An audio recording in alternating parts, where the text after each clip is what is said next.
the highly popular Easy GP camera mounts to our tough case to GoPro case, racers everywhere trust ORP for strength, reliability, and precision. We're proud to be the #1 engine mount manufacturer in the USA. And with our new Easy Bumper Retainer System, you won't get caught out with a failed bumper bolt again. Odinthal Racing Products. Lead or get left behind.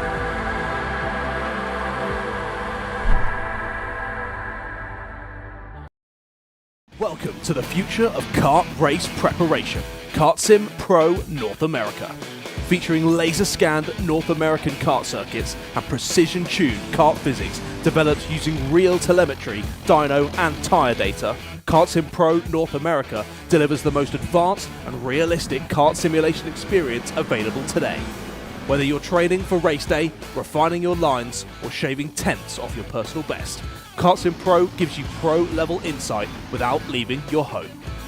Trusted by world champions, coaches, and karting enthusiasts alike, this is where virtual practice translates into real-world performance.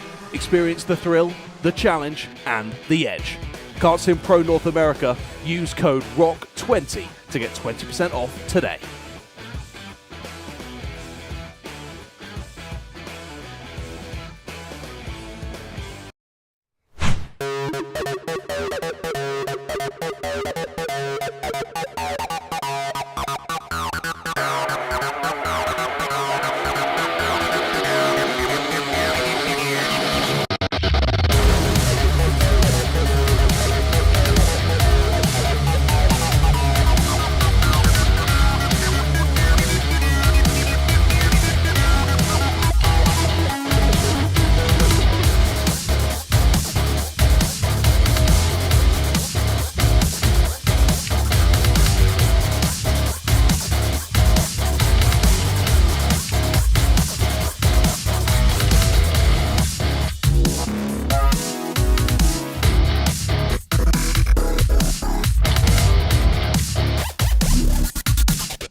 Good morning, race fans. Welcome to the Orlando Kart Center for Finals Day for Florida Winter Tour Round number 2. We've got a lot of action to get into, but there is no better way to preview than that action than to jump down in kart camera with Cameron Johnson. DJ Clark and Jason Moore's going to walk you through a lap around this Orlando Kart Center.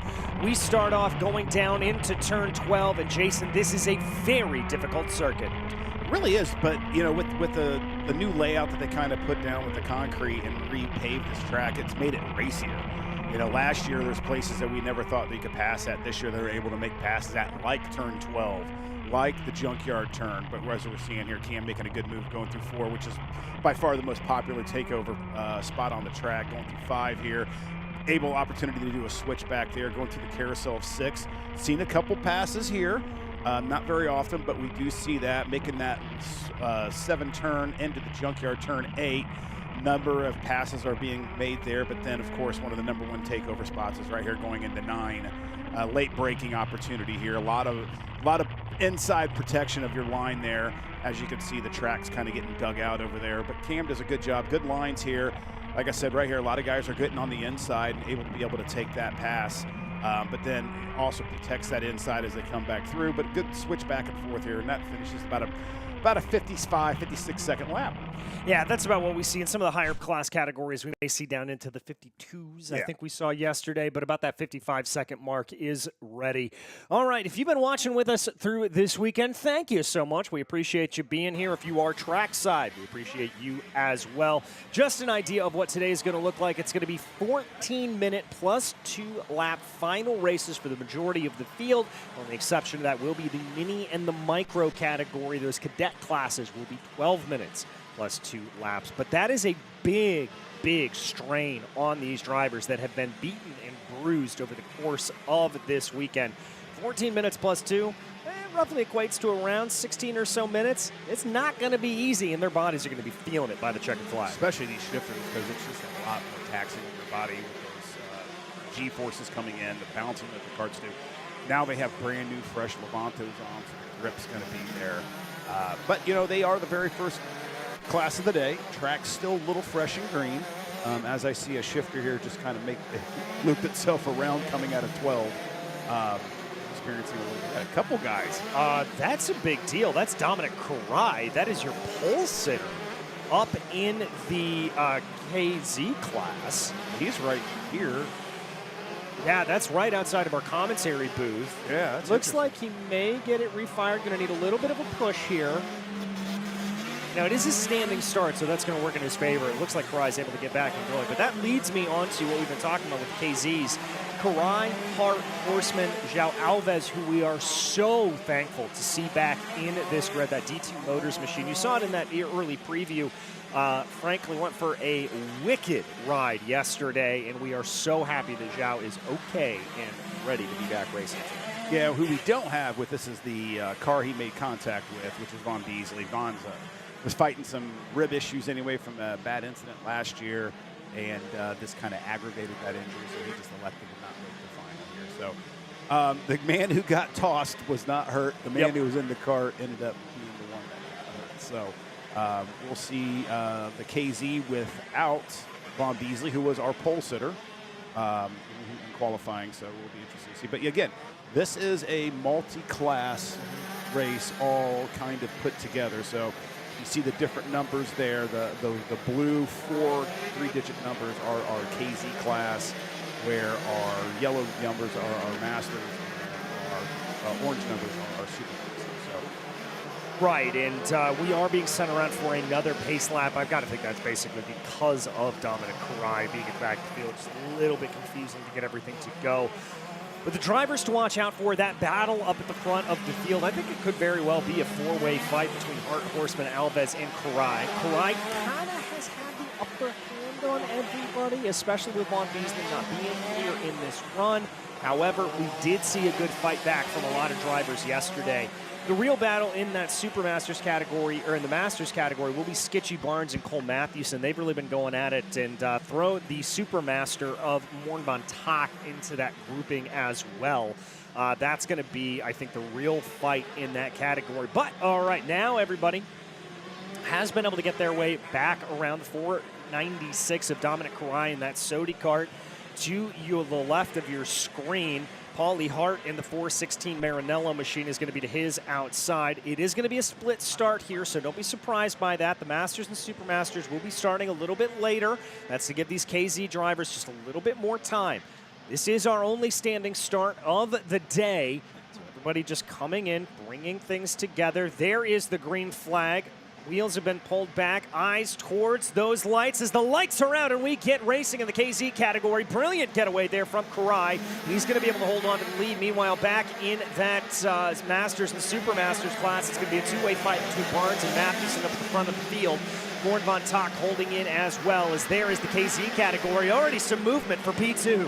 Yeah, I think on that Super Master and Masters class, the key thing here is Born's got to get off to a fast start. He's always kind of be a slower starter when it comes to the racing, and that allows a big gap to be created between himself, Barnes, and Matthewson. He can be able to stay on the back of it. He showed the pace. He's faster than these two guys yesterday. So he's got a real opportunity to be able to win overall, also overall in class. Yeah, already a good getaway here from Karai. This is not what João Alves in that, Paulie Hart in that Maranello machine wants to see, is he wants to be able to hold on to the back of the Sodi Racing USA driver in front of him. Blake Horseman has been able to get by João Alves. Alves runs in fourth. Here comes the battle for the Masters class. This is going to be Skitchy Barnes trying to and getting by Cole Matthewson. Skitchy got this pole shot, so he led that entire lap. So Cole actually closed in on it, but we're going to see what happens here. Morin is right there within striking distance on Matthewson, so we'll see what happens as they work their way through. Like we said, very long race. You know, a lot of patience needs to be happening. Maintain and make sure you don't damage any of your equipment. Don't overheat your tires as you're working your way through this circuit, and be there at the end to be able to attack the driver. João Alves starting to fall back off the pace there just a little bit. Looks like Blake Horseman is holding on to P3 at the moment, or P2 rather, at the moment in that 424, able to get by Paulie Hart. So they're going to cross over the stripe, and that will be confirmed by our timing and scoring. Nice little battle here for P2, but this is just letting Karai streak off into the distance. Yeah, actually you have to play a little more defensive move. It's just not the fast line around the track. And when you have open track in front of you like Karai does, you get to run any way you want to run, especially with no pressure. Yeah, and that's exactly what he is able to do and what he wants to do, I will argue, here at this point. Now down into 6 as they try to be able to get everything together. That's going to be that battle for P2. A little bit closer for Paulie Hart. We're going to go back here and take a look at the battle for P5. This is the leader in the Masters category. Skitchy Barnes holding off over Cole Matthewson. Morn Von Tock doing what you said here, Jason. He is holding in close. He is tight early on, and as that VTM racing cart starts to come in more and more, I've got to think he's going to start putting some pressure. Yeah, he's a little frustrated after round 1. You know, I called him out as my winner overall on it, and he just said he missed the setup on it. So it's going to be interesting to see how he made the changes on this. And he's always been fast early racing, and then as the track kind of built its grip, he kind of fell back a little bit. This is the very first race of the day. We'll see what happens here, see what he can do. A little battle right there for the lead as Cole takes the inside. Or Skitchy has the inside. They're going through 6, the carousel, into 7 and 8, but Matthewson is really pressuring Barnes. Yeah, Matthewson had to back off going through the carousel there, and that's an area that we've talked about. It looks inviting. It looks like an area where you may want to try to send a move, but around the outside just very rarely works out. Now it continues to be Barnes leading the way. Call that gap about maybe 2 cart lengths as they come through the flick of 10 and 11. Now into 12, the no-name corner, or turn 13 as we like to call it. Throwing a little reference there to Spa-Francorchamps. Of course, no-name speaker's corner, or now is officially known Jackie Ix. We'll start calling that Jackie Ix. Here comes Warren Von Tock taking a look down to the inside. Maybe just trying to see if there's a little bit of pressure to be had. He got a little wide on that exit of 3, and I think he was just going to try to take the straight line through there, but realized he did not get the grip that he needed to get out of to get that lunge to be able to make that pass on Matthewson. Skitchy's kind of responding here a little bit, putting a little bit of distance between the two. I'm not sure if that was just a little bit of a driving error by Matthews. Matthews adjusting that radiator a little bit there to allow a little bit more air in on it. Oh, we got a number 424. That's Horseman. He was our second place KZ driver. Not sure what happened there to him. We'll maybe try to get some updates here from Jackson Lambros or see what we can hear. Jackson, by the way, going to be serving down in pit lane with us. Here comes the move for Von Tock in through turn 1. Gets it done nice and cleanly. Positions that VTM racing cart where it needs to be, up into P2 of the Masters and Super Masters class. Again, this is not a battle for position, pray tell. Skitchy Barnes and Morn Von Tock are racing in the Masters and Super Masters category respectively. But Morn's a racer. You're going to race no matter what happens. Oh, absolutely. You want to win overall, especially in that whole Masters division. Just kind of prove to the younger kids that they're as fast, if not faster. But, yeah, that new livery that the VTM carts have, we talked about that a couple times. It doesn't do it justice from the camera either. Like, it's got a great looking little bit of a carbon fiber look on it, so I really like the way it carts made out. Like we talked about this, very sports cars. Yeah, very, very GT3-esque, I would say. But Von Tock, very good into turn 1. Just able to get that cart slowed down and rotated in perfect time. He's going to have a look down into turn 4. It's not going to play out. A little bit of contact there with Skitchy Barnes, but Von Tock vying for the lead. Yeah, he's definitely the fastest car. A couple tenths faster than Barnes and Mathewson as well. I mean, right now he's running the second fastest lap on the track. So Morin's got his DTM rolling right now as we continue on with 8 to go. Yeah, and you are not missing anything up front. Karai continues to lead by about 5.2 seconds, so he is the dominant factor in that KZ category. Von Tock losing a little bit of time through turn 9. Gap grows to about 2 kart lengths as they come down through turn 12.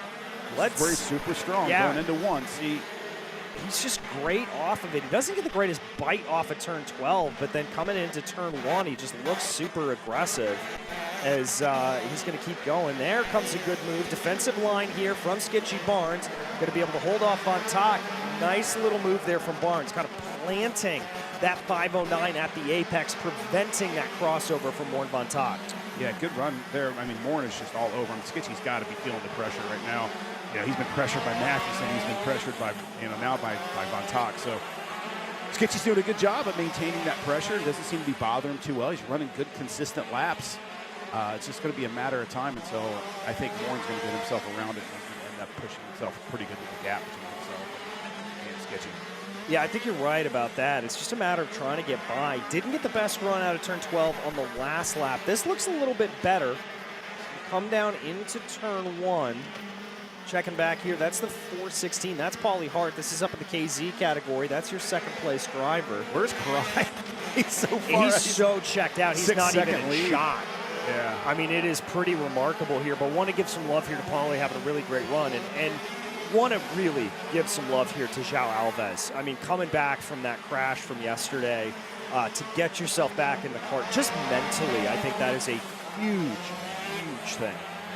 Yeah, that's be able to come out of that and, knowing that the cart probably had some damage and went out in the morning warm-ups, shook it down, make sure everything was good to go. Still, there's always that thought is that every nut and bolt get tightened down like it needs to get tightened down as you're carrying, 80 mile an hour down a straight in those carts. Well, and I also think just, aside from that, mentally to be able to keep everything together and to have the tenacity to get back on the cart, it's absolutely huge. We're going to go down to Jackson Lambros for the first time today. Jackson, what you got for us? We were seeing issues with Blake Horseman, but it's actually the 44 Gonzalo Aponte who takes it in early. Just had that engine go sick on him coming out of turn number 4. We'll try to get an answer, but he's not even just now getting his butt out of that Greyhound seat. But again, good morning to you gentlemen. Phenomenal weather down here in the pits. Vast contrast from round number 1, but happy to be down here. If we got any updates or interviews or just plain feel like annoying you guys, I'll be here to bug you. Well, Jackson, you're never going to annoy us, so keep on coming with those updates. There is the 496 of Paulie Hart, your leader, 7.75 in the distance as they come down and through. Ride doing a great job just maintaining the pace here. He's running about 1/10 of a second off of his best time of the day, which is the best time we've seen set down by anybody, a 51.27. Again, these carts a little bit faster than what we've talked about, so they are definitely going to be down into that 51 category, but this Sodi just looks hooked up. Yeah, especially with those KZ chassis or the KZ engine packages, there's a little bit more horsepower than Supermasters. They're on the spec ROK engine, which is about a 5 horsepower difference, heavier package, but I mean they're not that much slower. I'm looking at Von Tock's timing, and he's only about a second off of Rise. Yeah, Morin running a really good race, but want to give some love here again to Karai, who hasn't looked infallible all weekend long. He's definitely had some pressure from behind, but today he has been the class of the field, just absolutely together. I think the real challenger he had was Beasley. With Beasley being out, that kind of took away any pressure that he was going to really have on him, considering Beasley did qualify P1. Yeah.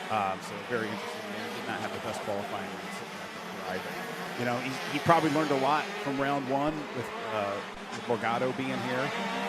Carried that on. It was fun to watch him throughout the weekend through round 1 get faster. Morgado had about a second on him, and by the time we went to the main, I think he was off by like 3 tenths. Yeah, I mean, it was pretty close running by the end of it, and that kind of push, that ability to go into the back and feel that pressure you know you've got to up your game. That just makes you a better driver, and that's exactly what we're seeing here out of Dominic Fry. It's really pretty impressive. Yeah, that battle for first, though, still at that Supermasters and Masters is really tightening up over there. And what's interesting is a name we haven't really talked about so much, the 545, and Matthias Bonvet is not too far behind Matthewson right now. So if those three start dicing, it's going to allow Bonvin to kind of come up and join that party. Yeah, it really is. And Matthias, third in class right now, trying to hold everything together and really doing a good job. 2.5 seconds back. I think if we see the likes of Matthewson start to send a move on Von Tock and on Skitchy Barnes, you're really going to see them draw in, and you're going to see Bonvin get into that battle. Same really can't be said for Quinones. And then Unagro Martinez back in 9th overall is going to be a little bit far back from that as well. Although that's a little bit of a good battle for 4th overall in class. And looks like we're going to be able to get an eye on that battle coming up here. Skitchy Barnes continues to lead in the Masters category. Supermasters leader Morn Von Tock takes a little bit of a look down to the inside. This is the battle on your screen. Von Tock trying some new lines into turn 4. Yeah, Skitchy's doing a great job at keeping Von Tock at bay right there as they're working their way through, making that cart pretty wide, putting it where it needs to go to where he's not opening up any doors for Von Tock to take that advantage. But Matthewson's just back there, not losing any distance to them at all, and just kind of buying his time, I have a feeling.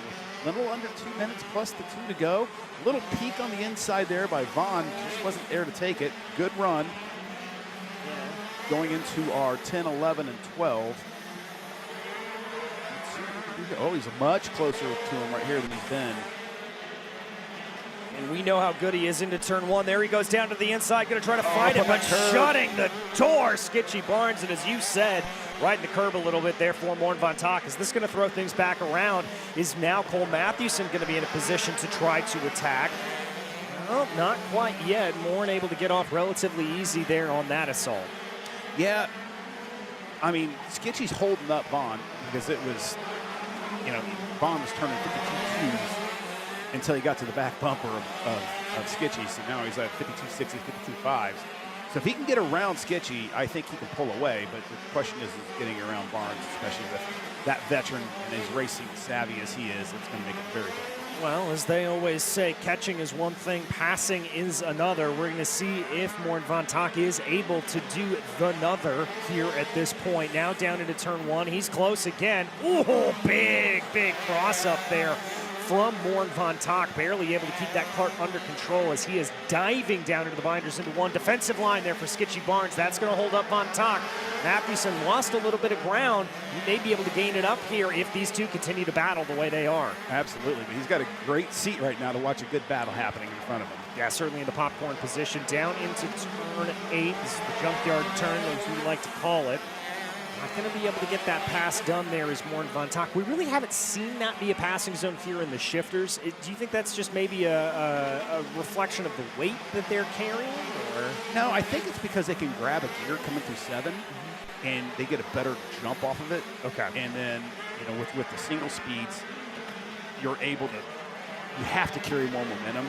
So you're able to get that cart to be able to carry through 7 into 8 and kind of cut off the cart passing to kill their momentum so you can get that lunge down. So a little bit different approach there. Yeah, we definitely don't see it with the shifters. Plus, they're carrying a lot more speed through there. And it might be just wide there for Moore, trying to do an over-under there as they're going through the carousel turn. He got a good run off of turn 5. It just kind of ran out of real estate there before we could send the move into 6. Oh, here it goes. Maybe. Thinking about it. Nope. Not able to get it done. That's going to cost him some time. He knew it. You saw him glance behind at Cole Matthewson to see if there was anything to be had. 2 laps to go, by the way. Twin sticks have been displayed to your leader of Dominic Fry. Matthewson continues to hunt, but here comes a good run for Morn Von Tock. We know how good he is into turn 1. We've been saying that for the last couple of laps. Takes a look, falls back into line. Yeah, it'll be interesting to see what's going through Morin's like. I know he wants to win overall, but is it worth jeopardy of taking himself out and another driver that's not even in his competition? Yeah. Oh, Cole on the inside, looking there on the, did not make that stick, thought better-wise. Yep, thought better of it. lost some time really as a result of that, so that's going to kind of get him out of the equation for the moment. But as we keep saying, Morn Von Tock clearly being held up here a little bit by Sketchy Barnes. There's that glance behind. That's where Von Tock likes to kind of get his bearings. More of a defensive line there from Sketchy Barnes. Doesn't open the door to Von Tock, but it does allow him to close in. Here they come into turn 12. Yeah, this is the last lap, so Morin's going to do it. Did not get the run off of 12, not a chance to get into one there like he's been able to get into. Yeah, just not able to get that power off of the corner, and now he's going to find himself looking a little bit too far back coming into turn 4. Defensive line again for Barnes. Von Tock able to carry more momentum around the outside, but it looked like that momentum kind of stalled on him. Now he's going to try it again. Again, I've got to give credit to Sketchy Barnes here, planting that 509 at the apex, just slowing things down. Yeah, doing a great job of keeping that cart. And we've already got our victor overall. Dominic Karai has crossed the start-finish line. That is how far up the road this driver is in the 496. We keep our eyes focused as Paulie Hart crosses over the line. João Alves as well. That's your podium in the KZ category. Now for Morten Von Tock, for Cole Matthewson, is there anything left to be had? They jump off of the line here out of turn 12 down into 13. It's going to be Sketchy Barnes. It's going to be Von Tock. It's going to be Matthewson. And you saw how much that meant to Sketchy Barnes. Yeah, good run for Sketchy. He was a little frustrated after round 1. I kind of saw him over in the paddock area and talked to him a little bit. He just didn't have a lot to say. You could just tell the frustration that he had. So it's a good response for that team right there to make the changes they need to make and put that thing on the top of the podium. Yeah, and you could see just how much it meant, that big fist pump into the air there for Sketchy. He is very, very happy with this result. As they come down into the scales right now, we'll be down on the ground as we get ready to talk to Jackson Lambros. And after domination for Mateus Morgado, it's Dominic Karai who's going to run away with it in round number 2, and Sketchy Barnes burning it down as your your Masters winner. As we'll grab Dominic over here for a second. It was your teammate Mateus out in front in round 1. It was a boring but brilliant race for you here in round number 2. Talk to me about it from behind the wheel of this Saudi. Well, obviously, the first day we had a few issues. We had to find the right setup. We were sliding around a lot and had a lot to improve on, but second day was better. And obviously, we had a bit of a scare here before we started, but I'm happy with how the weekend went. I want to thank the team, my parents, and everyone who supported me. Congratulations, Dom. We'll keep it going here very quickly as I'm trying to work it down. Nope, Sketchy Barnes is still celebrating, so I'll throw it back over to you guys. Can you get Morn? Let me see if I can grab Morn actually very quickly. I do, in fact, have Morn Von Tock. We'll make it quick because we got SVs on track. That looked like a fun battle. Yeah, that's pretty, how would I say, surprising actually. To keep up with Sketchy with new tires, I normally slack a little bit with the new tires, but today I think I was faster than that. But it was good. I want to thank you guys and everybody as well for this event. I mean, it's awesome, and I hope more guys show up for round 3. And thanks again, my friend. You're out of breath. You're building this class one by one. Congratulations. Thank you, my friend.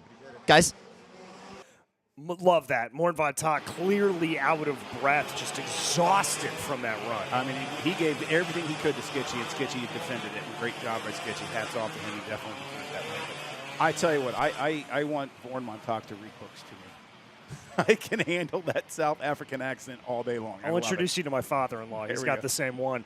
But we move on into the SV Senior category, and this is another question of who's going to be the one to catch this time. Who's going to be the one to catch Alan Isambard? He has looked untouchable in the 301 Rocket Racing machine. McQueen's got one victory, so we know McQueen's got the pace. He's starting on that unpreferable outside line. And then Davin Roberts has been there, the privateer. So it's anyone's run, and hats off to Chase Gassioli in that Bennick, full-size Bennick chassis, really getting those up and going and moving. So as they're lining up in the tram lines here, let's see where we'll go. We'll soon find out. We will indeed. Alan Isambard leads this field to green as we go racing. Good getaway there from Caden McQueen. Going to try to fight Isambard around the outside. A little bit of bumping and jostling farther back in the field, as it does look like, unless my eyes deceive me, that is going to be Caden McQueen shuffled down to 3rd, and I think Davin Roberts has moved his way up into P2. Not surprising. That's what we normally see on that start. Good job from McQueen getting that cart down as fast as he could get that thing down. because it could have been way more tragic. Yeah, you can really get freight trained if you're not careful out there. No, excuse me, that is Davin Roberts. I was right. I'm not crazy. Gassiet Lee is in P4 as things go. There we go down into turn number 9. Leading the way is Alan Isambard. Davin Roberts trying to hunt him down in front. Yeah, see if him and McQueen can work with each other, or McQueen's just not going to be patient. And if he shows the pace faster than Davin, he's going to work himself around it. But again, this is a 14-minute race. Long, long time. Yeah, plenty of time here to be able to decide things out. Diving down into turn 3 now. Thank you for bearing with us. As you can probably tell, we've got a few technical issues on one of our cameras. There's the move from Caden McQueen down to the inside of Davin Roberts. He's able to get that pass done into turn 4, and now it's going to be that two-way struggle. The only two drivers that have won heats or pre-finals here this weekend, Caden McQueen and Alan Isambard, sit second and first. Yeah, it's going to be interesting to see what they can do here. I mean, Isambard's been so dominant. Like, what do you do to the kart? Like, how do you make it perform better? And that's the question. Did they do any changes, and what did McQueen kind of do to be able to counteract that? Well, McQueen's starting to pull away here a little bit from Davin Roberts. Sebastian Venegas in the RRC starting to close in a little bit behind. That's that battle for P3 right there. They're going to come across the stripe right now. We'll get a reset on our timing and scoring. It is McQueen, Roberts, Venegas, Gassiet Lee, your top 5. Blake Nash, one of the stories that we followed a couple of times during the course of this weekend. 8th right now. He's got some work to do. Yeah, I saw him off the start. Kind of got pushed out. Took a little ride going through 3. And kind of had to back his way back off to get back in line. So we'll see if he's going to be able to pick his way back up to the top and make himself a chance at the podium. I want to give credit here to Caden McQueen. That gap was about 0.4 of a second when they crossed the line. Just by the eyeball test, I think it's come down probably about 1/10 or so. Call it 0.2, as that's going to be pretty close within the gap of about 2 kart lengths as they go through turn 9. Obviously, the accordion effect coming into play. Yeah, it looks like Venegas got around Roberts right there. Must have been through the junkyard turn. So now you've got, you know, a Sodi sandwich. Yep. RRC sitting there with the Tony karts. So we'll see what happens with Venegas. You know, Venegas has been fast. Obviously, maybe went to Isambard and said, hey, what's your setup? Can I put it on my kart? Yeah. Let's go that route. So it'll be interesting to see if they're going to be able to go together and work with each other. Move here from McQueen. Wow, really wide there for Isambard. Surprisingly wide. I wonder if that's a situation where he saw him coming and was thinking about a crossover or something of that nature, just not losing all that much speed. Haven't seen Isambard in this position very much. Again, a great redemption story for Alan Isambard. Missed ROK Vegas last year in 2025 with an injury. Came back and really stormed his way to prominence in round 1 of this Florida Winter Tour and putting on a clinic here in Florida Winter Tour round 2. Yeah, but McQueen wants to put on a better clinic. Yep. So we'll see what happens here as we go through with about 10 minutes to go plus the 2 laps, so about 12 minutes in total. All right, they come down through turn 3. Purple right there, 53.570 to a 53.880 that last lap. So the Queen's definitely got the fastest car on the track. I'll tell you who's particularly quick here, who actually on that last lap went faster than Alan Isambard. That's Sebastian Venegas. You called this Colombian out a little bit earlier. He's about 0.3 of a second faster. He's closing in on the 301. Yeah, and that's going to be good. 2 teammates working together. If McQueen's going to continue being the fastest car on the track, you definitely need a teammate to help push to get yourself up there and get around. Little tape removal right there. Motor must have been a little hot, but again, these are new engine packages for these guys today, so you don't know what you had. We had one little short warm-up this morning on that new engine to see how it runs and tune that carburetor for the best they can. So you'll probably see these guys as the race progresses here a little bit more work those needles just to try to maximize the performance out of these SV engines. Yeah, they're going to be continuing to work it, and that's something we should bring up here for those who are unfamiliar with this series. It is a true engine lottery. It is a raffle. They are given a new engine every morning, and at the end of the day it is put back into a big pool, and then basically it's like you're drawing a lottery number. You come in, you draw a number, you are assigned that engine, so it's not like you can tweak and tune these. It is ROK Cup really trying to fight for the best parity possible and make this as much about the drivers as you can. And I think they've done a really good job at that. I mean, you can look at the I always look at the fast lap time. Like, it's hard to look at overall lap time, but you know, I mean, they were within the top 11, were within like 8/10 of each other. So to me, that means the engine package parity's there. Right now, pretty quiet up front. Yeah, but I got to give credit here to Venegas. He is closing down. I think within about 2 laps or so, he will officially be at the back bumper of Alan Isambard, and he's going to be able to attack. Now, my question is the likes of Davin Roberts, Levi Sangera, Blake Nash, by the way, up 2 spots into 6th. And purple. Yeah. I think if we see a little bit of a fight here between Isambard and McQueen, or Venegas and Isambard, or whatever combination and permutation of those 3 that you want to throw in, that's going to allow for 4th, really on back to 7th, I think, to get involved in this conversation. Yeah, I don't think Venegas is going to fight too much with his teammate right now, especially with this amount of time that's on here, because they know that that's what happens. You get that accordion effect, and instead of battling 1 guy, now you got to battle 5, and we've seen you can drop from 3rd to 10th pretty quick. Yeah, and want to be clear here, it's the pack is really all the way back to about 8th place position with Chase Gassiet-Lee and that Team Bennick that you talked about a little bit earlier, known so much for the cadet classes, but proving that you can run them here in the grown-up classes as well. They're a little bit farther back. The gaps do grow a little bit as you go from about 4th on back to 8th, but they're still within a second of one another, so you're going to get a little bit of an effect of the draft. You're going to get a little bit of an effect going down into the corners, and you're within touching distance if a battle fight breaks out. Yeah, absolutely. And there's Venegas, like you called it, DJ, right on basically the back bumper. Venegas is really good going through 5, 6, through that carousel. That cart is really flying through there, nice and free and floats. All right, we go down to Jackson Lambros with an update.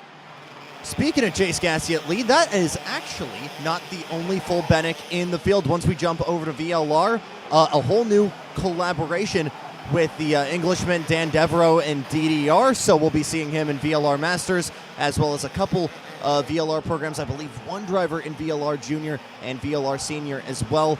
But again, Bennick, the Miami-based team, running out of Homestead, wanting to expand into a full-size kart, and the wheelman out of the Sunshine State, Chase Gassiet-Lee, feeling like just the man for the job, and again coming in as well to try and coach some of those young drivers still in cadet. Unfortunately, not going the way this second race would be hoping for Chase Gassiet-Lee, but still plenty of time for him here, guys. Yeah, about 6 minutes left, plus those 2 laps, obviously. Thank you, Jackson. And, yeah, Gassiet-Lee holding on to the back here of Edgar Rodriguez. That's gaps coming in. Nash now starting to lose some pretty significant time to this top 4 is I'm getting the sense that there's a little bit of a cork in the bottle here. I don't know if it's Caden McQueen. I don't know if it's Alan Isambard. But Davin Roberts starting to close in on this top 3 as well. Yeah, obviously your tire pressures are coming up. He's liking the way that cart's feeling. It's really kind of coming in. As you can see, he keeps moving faster and faster.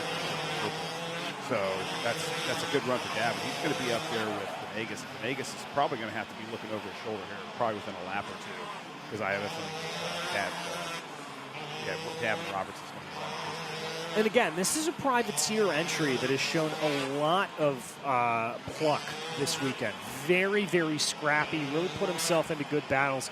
Davin doesn't have a lot of experience, as Jackson reported, in karting of this magnitude and of this class. So this is an impressive debut for this driver at the 312.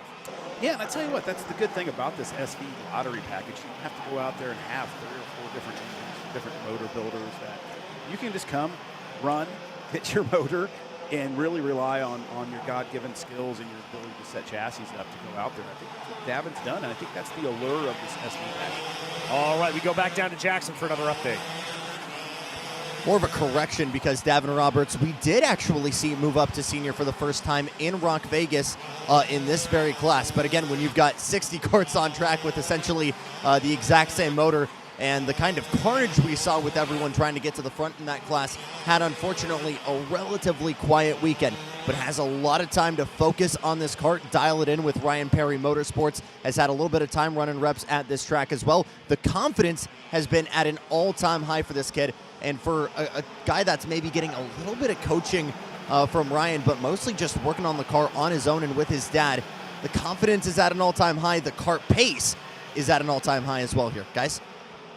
Thank you, Jackson. Some good updates there. Again, that's Jackson Lambros down in pit lane giving us all of the information. Davin Roberts starting to close in on the back here of Sebastian Venegas, and it really looks like Isambard is losing touch with Caden McQueen. I just think Caden McQueen just got a lot faster. I don't know what happened with the last lap. He was purple the fastest lap of the race, so his card is coming in as well. So 53.198, 2/10 faster than anybody else on the track. So whatever Caden's doing is working. He's definitely building that cushion that he wants, and not have to be worried about sitting back and defending his position for the win and allow that whole according effect to happen. But yeah, Venegas pushed maybe a little too hard too soon.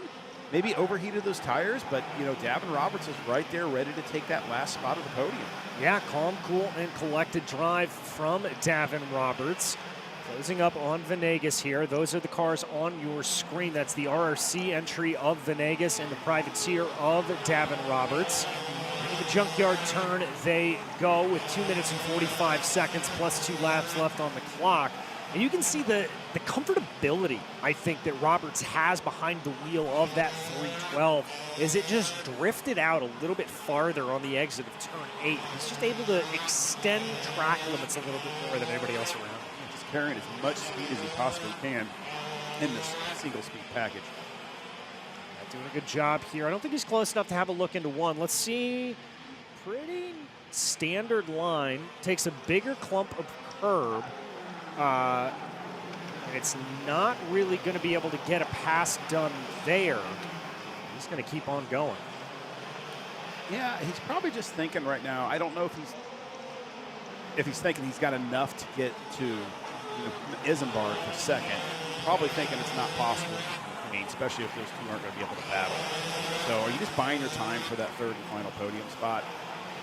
I mean, if your hypothesis was right about Venegas maybe overcooking those tires a little bit, it may not be the craziest thing that Venegas is just kind of driving a little bit more conservatively to cool those tires down, knowing that attack is coming and he wants to be in the best position possible to defend from that attack and hold on to that bronze medal.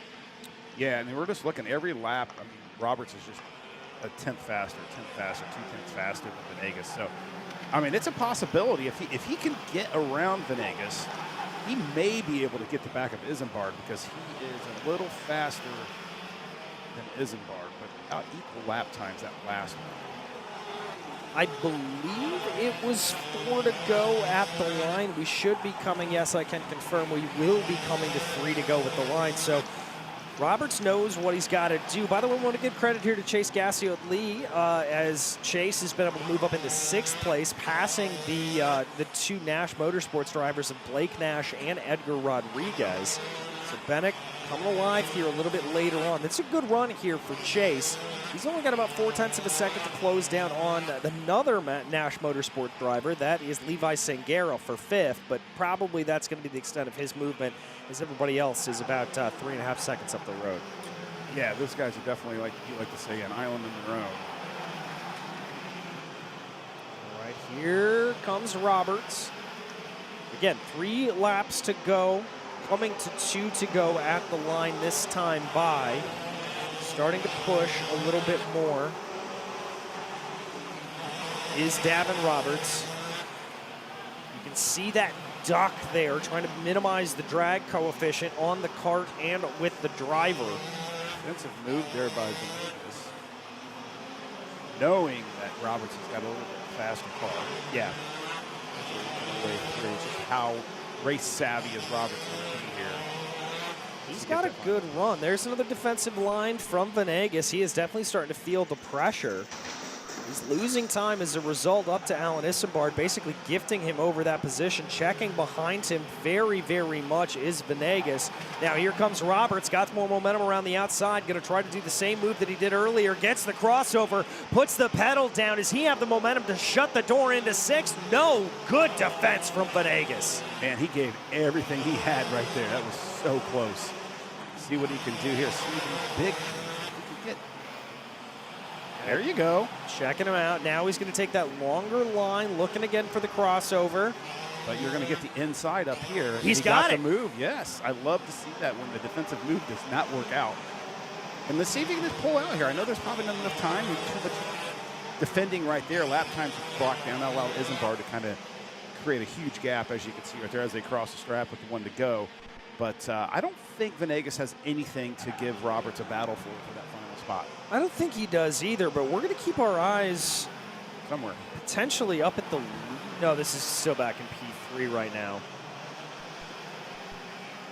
And there, it's good here, as they're going to keep going. This is Roberts and Venegas.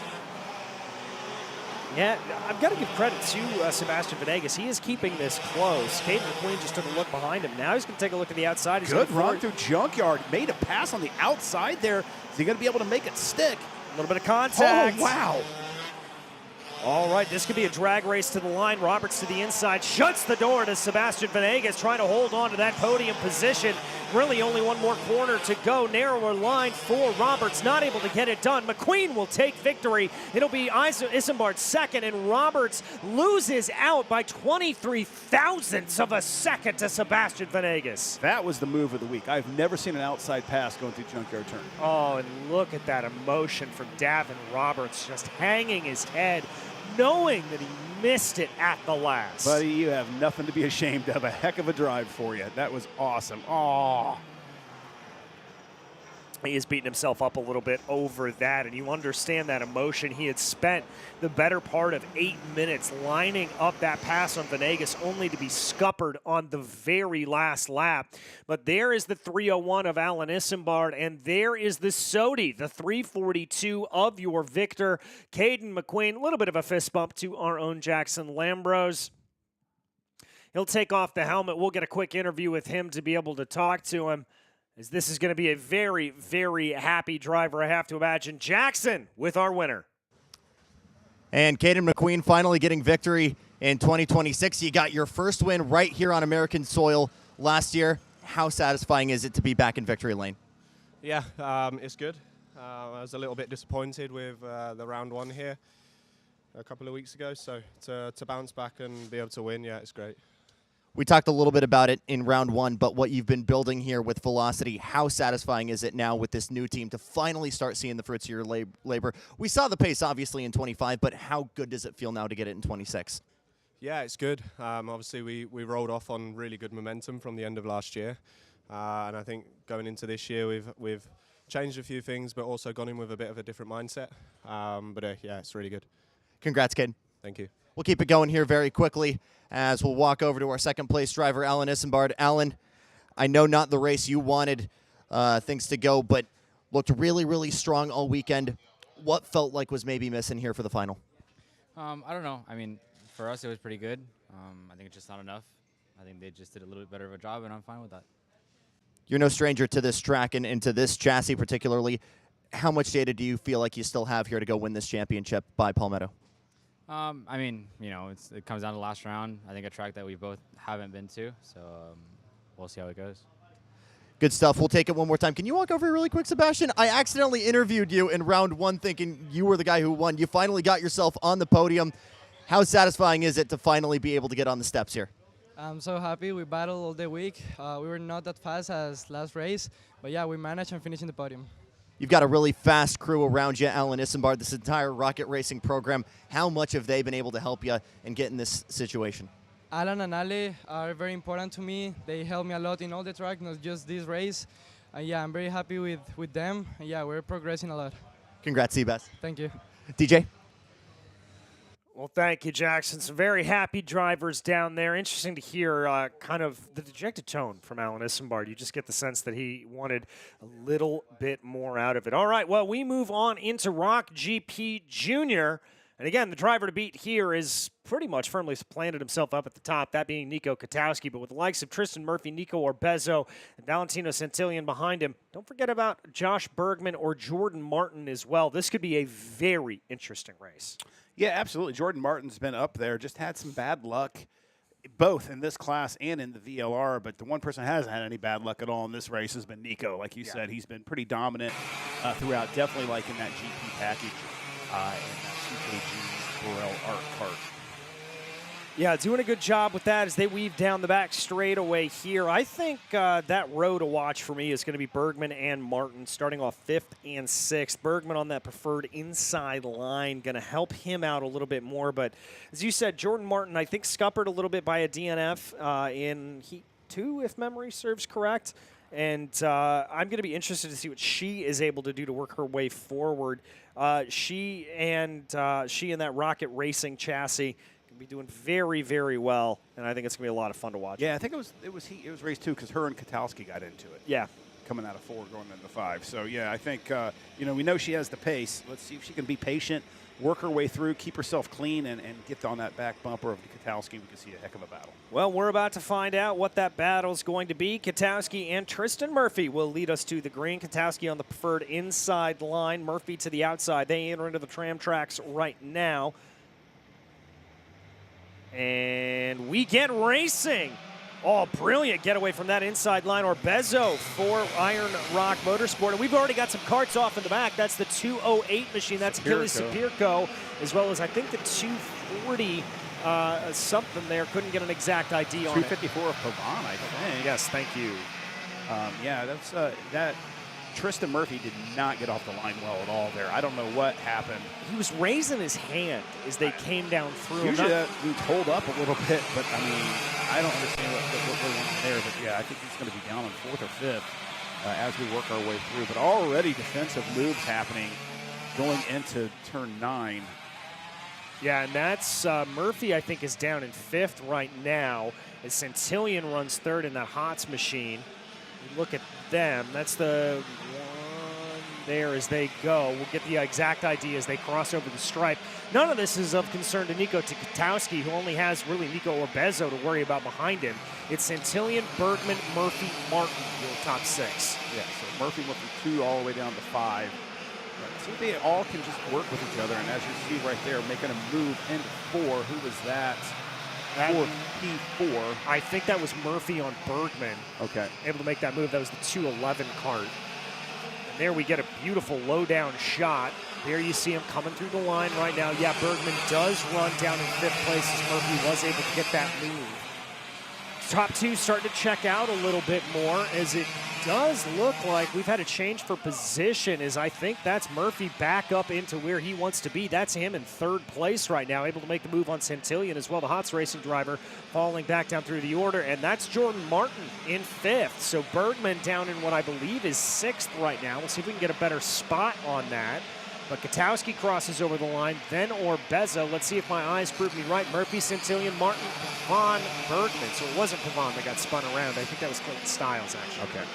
I just saw a 4. That was kind of back there in that pack. But yeah, Jordan Martin is giving it all to Centillion right now. So let's see if Centillion can react, see if they maybe can work together and work their way up to the front right now, because we know, we've seen this, as these guys battle, it's not the best, especially with a 14-minute race. No, you definitely want to try to give as much time as possible to just catching those leaders, especially considering the fact that Orbezo is about 1.1 seconds up the road from Tristan Murphy. A little bit of change there at the tape on the radiators, trying to cool those engines down, get some more cool air flowing in. And there you see it from Centillion. Murphy did it as well. I think maybe monkey see, monkey do on that one. Yeah, obviously, all these engines are coming up the tank right now. So getting their motors perfectly dialed in to be able to manipulate this last 10 minutes of this race. All right. There goes Jordan Martin. That's who we focus on. It's defensive line there, maybe offensive. Couldn't really tell from Valentino Centillion. I would have thought Jordan Martin would have been able to get a little bit more of an attack there from 5th place, but not quite able to close the door. Katowski growing 0.6 of a second gap over his closest rival of Nico Orbezo for Iron Rock Motorsports. 3-4-5, it is Ryan Perry, Hots Driver Development, and Rocket Racing in the forms of Murphy, Centillion, and Martin, and this is our closest battle up near the top. Yeah, it's interesting. Five different teams in the top 5, so that's great to see, and that's what we love to see out there. And as commentators, we love to see that too, so it makes it easy. Yeah, they're different looking karts, so we know exactly what they are. Good run from Martin here. It's going to be able to stick her nose down. Nope. Decided not to. But uses that momentum a little bit to take a slightly wider line into 1 and 2. Does that set her up better coming into 4, I wonder? Not quite. Centillion is just taking such a defensive move. Oh, here she goes. Yep. Stick it on the inside right there. Nicely done. Good job. Pass. Very, very well done from Jordan Martin. And I love the patience we saw out of this young woman. Very heads up, very, very methodical in the way she approached that. Didn't want to send the risk into turn one. Made it work in the fourth. She's going to take a little bit of tape off, keep that engine rolling. As we go down again to Jackson Lambros. Jordan Martin making good moves, well on her way to Formula 4, her last kart race before she jumps into single-seaters full-time. And just a little bit up the road, Nico Orbezo getting the opportunity to finally sample some of that. Again, a Radford Scholarship winner from ROK Vegas. And after talking to him a little bit this weekend, he said it felt like jumping back in the go-kart felt a little bit like going back into economy after flying first class, which I thought was a great analogy for a 13-year-old. But he said, going back to what we were talking about yesterday, for him it has been fuel to prove his talent, to prove his abilities, to get to a point where he can jump back into single-seaters in a couple years into the future. And he is confident that, at least on the GP side, Iron Rock has given him an absolute rocket ship to prove those abilities. Guys? I want to know what 13-year-old knows about flying first class. I didn't fly first class until I was about 25, so yeah. Good analogy, though. No, it's a great analogy. Yeah, that's what I was thinking. Like these kids' names up front are names that we were probably going to hear and talk about for many years to come. I mean, and you're talking about the next step of the traditional ladder. As we talked about yesterday, karting can become a full-time occupation if you want it, but for a lot of these drivers, the goal is to get into those single-seaters, to move your way up the rankings, and whether that means a trip over to Europe or staying here stateside, it helps to go racing with cars without fenders. Yeah, absolutely. But I tell you what, hats off to Centillion.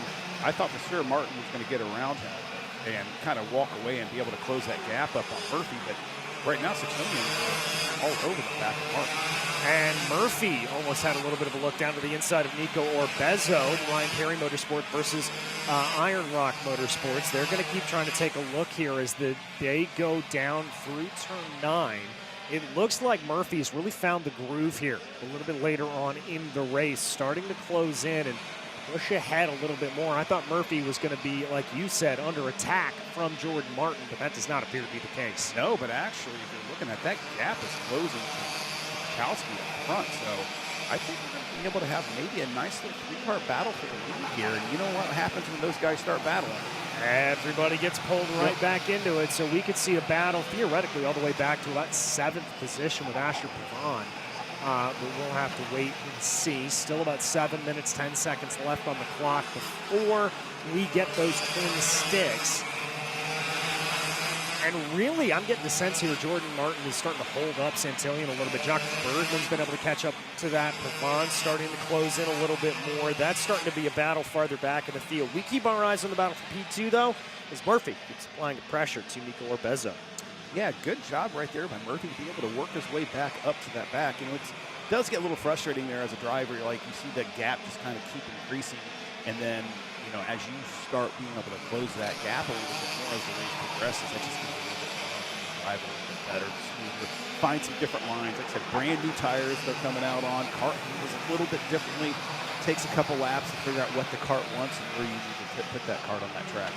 How, or I guess I should say, what differences are we talking about? I mean, is it just the traditional, well, fresher tires means more grip, and so you've got to kind of feel that out, or what other kind of things are you going to be experiencing on that chassis? Well, you haven't been on a track with fresh tires that has this much grip. So that's a completely different aspect to it. You do a lot of changes to your kart. Probably not. You probably free it up. What you do is you kind of change your driving style. Like if the kart's wanting to push a little bit, maybe you turn in just a little bit earlier. And I think that's what these drivers are figuring out. Like, okay, where I got to put this kart at as I'm going in, as the race is progressing. All right. Well, certainly a driver that's starting to figure that out a little bit more are your leaders. Orbezo doing exactly what you had said earlier, down to the inside of Nico Katowski, and we've got a new leader for GP Junior. Yeah, and the other thing, you go back to the tire situation, you really are kind of taking a stab at tire pressure because you haven't had that experience of being in this warm conditions like we have, fresh rubber on the track, and fresh rubber on your car, and a lot of rubber on the track. And that was a good move there by Tristan Murphy on Nico Katowski. Katowski all the way back down to 3rd as Murphy was able to get by into the junkyard turn. Yeah, now Jordan Martin's moved her way up to that pack as well. So that little scuffle right there with those guys, like we talked about, allows Martin to kind of move up into that group. Not quite there yet, but hats off to Orbezo. Just kind of passes Katowski and just checked out by 3 or 4 kart lengths. Let's see if Murphy can do anything to reel back in Orbezo. Hopefully Orbezo's not going to be sitting there playing very defensive. No, good move through 4 into 5. But yeah, I mean, all these, it's all attack mode for them with 4.5 to go. Yeah, I don't think now is the time for discretion. I think with this little time remaining on the clock, you have got to be in full go mode here. And that's certainly what we're seeing from Tristan Murphy. Very late dive into turn 7. We already saw him make a move down into the junkyard turn a little bit earlier. We'll try to keep pushing here. Here they come out of turn 9. And yeah, to your point, Jordan Martin able to hold on to this battle as well. Yeah, doing a great job, kind of wheeling herself back into that race. She kind of backed off a little bit. And again, I don't know if they're thinking preserving your tires, cooling your tires down a little bit to be able to have that push at the end of the race, or just, again, figuring that cart out as the race progresses and knowing where it needs to go. But hats off, actually Jordan Martin just went purple with the 54.15 there, so definitely figured that cart out, because Pavon was purple before that with a 54.20. But all these top 10 guys are all within about 3 or 4 tenths of each other as their fast laps. So it just tells you the parity that these motors have and the quality of driving. Yeah, I mean, it is very, very high caliber that you have to do. Rest assured, if that's the 233. That's Alexander Savage. And we talked about, Savage has been our conversations before up front. So just a bad weekend, like you talked about yesterday. Some days you just have race weekends that you're just snake bit. Yeah. Some days you're the bat, some days you're the ball. And it looks like, unfortunately, Alexander may be the ball here today. Closing down a little bit here is Tristan Murphy. I mean, this battle, every time I think, okay, here's where the momentum is going to lie, it looks like it changes back and forth just absolutely infinitesimally, as now the top 3 throw a blanket over him. A little bit of a gap back to Jordan Martin, but still within striking distance if anything were to happen in front of him. Yeah, Jordan just went purple again that last lap. But, I mean, you got Bergman sitting there in 5th. Not too far back from behind Martin. What is that, about 1.5 seconds? And we talk about it over and over again. They're going to start battling here. Yep. And they're going to start being very defensive, and that's going to bring in Bergman. That's going to bring in Pavon. Not Centillion, who's sitting back there. So the top 7, and then you got a pretty big gap back to 8th. I'm not going to be shocked if there's a move right there by Katowski on the inside. That allows Martin to close up on the back of Murphy. And that's Bergman's move. That's the one that we saw last time out on the last lap. So Katowski clearly taking notes there. And now, as you said, Martin's right on the back of Murphy as well. No moves down into turn 4. They come out into turn 5. Here comes Martin.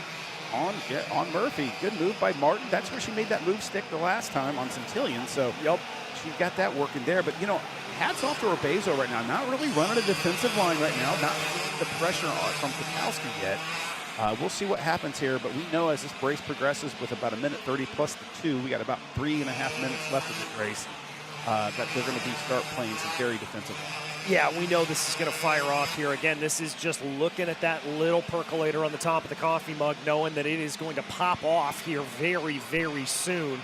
As here comes Nico Katowski onto the back of Orbezo. No defense once again from Orbezo. Jordan Martin a little bit farther back, about 3.5 tenths off of the back of your leaders. But there's that defensive line ever so slightly from Orbezo. Not a full defensive cover, but just enough. Left the door wide open for Katowski right there, but back over under, enough to get around Katowski. That's going to put Martin on the back of Katowski right now. Thought she was going to be able to put that cart on the inside, but thought otherwise. Yeah, I thought she was going to do the same thing, but just didn't want to send it in there. Nobody making the move. Katowski just made a move through Junkyard right back up top on Orbezo, but that puts Martin to 2nd place. That puts Martin to 1st place, and she's going to have a move on Katowski. Where's Katowski going to fall at here? Katowski going to fall back to 4th, but look who's right there in 5th. Bergman. Yeah, he's been waiting. Move to the inside there for Orbezo. Shoots out Jordan Martin very, very wide, but Martin's able to recover the speed. That stops Tristan Murphy from getting an attack. 3 to go at the line right there. Exactly how we called it. What was going to happen. And Pavon is joining the party here very soon. Yep, and now everybody running super defensive lines down into the corner. Oh, I thought Bergman was going to go for a ride there, but somehow got that car's momentum arrested. It now runs Orbezo, Martin, Murphy, Katowski, Bergman as they shoot into 6. Great run for Bergman. It just wanting those guys to start battling up front to know that he's equal pace with them. So, we should just go green, white, checkered every race. Yeah. We get out of here earlier. The excitement's there. Yeah, exactly. Kwiatkowski worked his way back up to third right now. Probably in a good spot for him. Kind of all checked out a little bit. See if Bezo's going to play a little defensive line here. No really reason to. You got about a 4-car length lead with 2 to go here. Little bit of a slide coming through turn 12 for Jordan Martin. That may have stopped a little bit of the speed. Nice battle there with Bergman and Murphy back for P4. See, almost giving him a push through the corner is Tristan Murphy. That kind of is allowing these top 3 to break away a little bit, which will be good for them. Yeah, your top podium spot, but if you're sitting there in 4th, I'm like, I need to not be battling right now because I don't want 4th. I want 3rd. Right. Even the way. But then again, the flip of that is if we see the battle fire off with these leaders, it's going to pull right back in. But right now, they're pretty evenly spread apart. I mean, Martin really did a good job getting on the binders there late, closing that gap on Bezo. But Kwiatkowski's right there on the back of Martin as well. But just not enough pace quite yet. I think Martin's going to have to put that cart where she probably is not going to be real comfortable putting it to be able to get this win. Yeah, white flag in the air. She's losing time through 12, and I think Kwiatkowski's going to make a mark on it. If Kwiatkowski doesn't get this move done by the time they go into that final corner, keep an eye out because Kwiatkowski may have a move into that. Very defensive line from Martin allows for Kwiatkowski to carry more speed. Martin goes defensive again. This could be her undoing. No, defends very well at the apex and is able to hold on to P2. Kwiatkowski's moves going into 8 as well here, so let's see what he can do through junkyard turn. Does he stick that nose? No, he does not. Defensive move by Martin there. Is that going to kill her momentum going down the straightaway into 9? Very low. So. Kwiatkowski's got the run on her on top. Did she outbreak him? Yes, she sure can. does. But we know Kwiatkowski he's got that move going into 12, so he knows exactly what he needs to do, and he's already setting up for it right there. Oh, Martin pushes her off. Hop, skip, and a jump over the curbs. Martin loses the position. We may have to wait for Stewart's decision on that, as there may not have been room, but Morbezo wins from Nico Kwiatkowski. Jordan Martin comes home 3rd. Then it is Murphy, Santillan, Pavant, and Bergman all the way to 7th. Good drive for Bezo. Good run. Yeah, really, really good stuff from Morbezo. Just kept his cool, did exactly what he needed to do. The Iron Rock Motorsports driver driving that Tony Kart, putting on a beautiful display. Yeah, it was a good job. A great job, I mean, even by Nico to fight back. Kind of got all the way back to 5th, fought his way back up to 2nd. Elbows out with Jordan. I'm not sure, about that, what happened there. I'd like to see a replay if we can get that. Appreciate that, Brandon Hacker. Yeah, Hacker, our producer here, who is absolutely stellar in all that he does. There is Morbezo, Jordan Martin, Nico Kwiatkowski. There you see Jordan Martin, a little bit of an incredulity. Talking it out with Kwiatkowski. Somebody's not happy. I think that's Jordan talking to Kwiatkowski. Like, well, I had the inside line, but no, you didn't have the inside line. Yeah. Well, again, we're going to have to see there because Martin did take that sojourn off through the grass. Yeah, I realize, what we see here is not necessarily the end result. So, no. This is what we have until they go through tech. All right, but before they do that, they talk to our very own Jackson Lambros. And Nico Morbezo finally able to get victory on Sunday. It's been strong pace all weekend long. How satisfying is it to finally get a win this year? Oh, it's so nice to finally get one with no penalties, anything. Let me say this. We always talk about being in the right place at the right time. How pivotal was it for you to be leading with maybe the twin sticks out, not giving people an opportunity to swipe back there? It was the best move of the race, because if it wasn't for that, I would have been like 3rd and having to defend. Last thing here, our Radford F4 scholarship winner, a huge motivation for you. What can you share with us about how much that's fueled you for this weekend and for the rest of the season? Oh, it's fueled me so much, learning how to drive a car and now knowing how to put that into karts. Congratulations. Thank you. DJ. Nico Morbezo, your winner there. And we do have that replay ready to go. So, Jason, let's pull this up and talk me through what you see. Yeah, we know Kwiatkowski knows how to make that move through 12. Little bump and run right there. Looks like it got Martin sideways. Ugh. Man, I'd hate to make that call right there. I'm not sure exactly what. Looked like just got her a little squirrely going into 11. Yeah. And caused her to not be able to make the apex of that turn and had to go a little off-roading. That was my thought about it, or there could have been a little bit of crowding as well. But, again, don't want to speculate. We'll let stewards decide that. And keep an eye on the official social media as well as other things for those official results. As you rightly pointed out, Jason, these are unofficial, what you see on the screen. We will still wait for stewards' results later. Well, no, your eyes do not deceive you. We go from one Katowski to another Katowski here in the micro category. Jack Katowski going to be leading the way over Romeo Ferrante, Emmett Dalton, Braxton Shiflett, and Max Santana. Yeah, absolutely. So the one thing we got to watch here is Emmett Dalton had a penalty, two-position penalty for having two wheels outside the tram line. So Dalton should be starting third. Is starting third. Interesting. Should have been starting fifth, but it's all the way up to third now. So that's where we need to be. But we'll see what happens here as we go through. Oh, it should be starting third. Yeah, I think it is. Hey, came out. We'll see what happens there. Sometimes the penalties get overturned, so we'll see what happens. I'm not sure. Interesting, though, that happened. But Emmett's been a name that we've talked about, been running very well in this class, has a chance to win. A preferable inside line, so good for them. Be able to work that cart through, get in behind Jack Katowski, who's been just, the leader of this group all weekend long. Yeah, and again, this will be 12 minutes plus 2 laps. That is the time limit that we have for these cadet categories, so that will lower the time frame just a little bit. Yeah, Katowski's got him rolling really slow right now. He did this last time as well. I do have to say, my favorite helmet out of this group is the Venom-inspired helmet from Emmett Dalton. It's very distinctive. I love the two eyes on top and the big toothy, fangy grin that he has. It's a great-looking helmet. It's one that you immediately recognize. Yeah, it's interesting. I wonder what the story is behind that. Could just be a huge Spider-Man thing. Could be.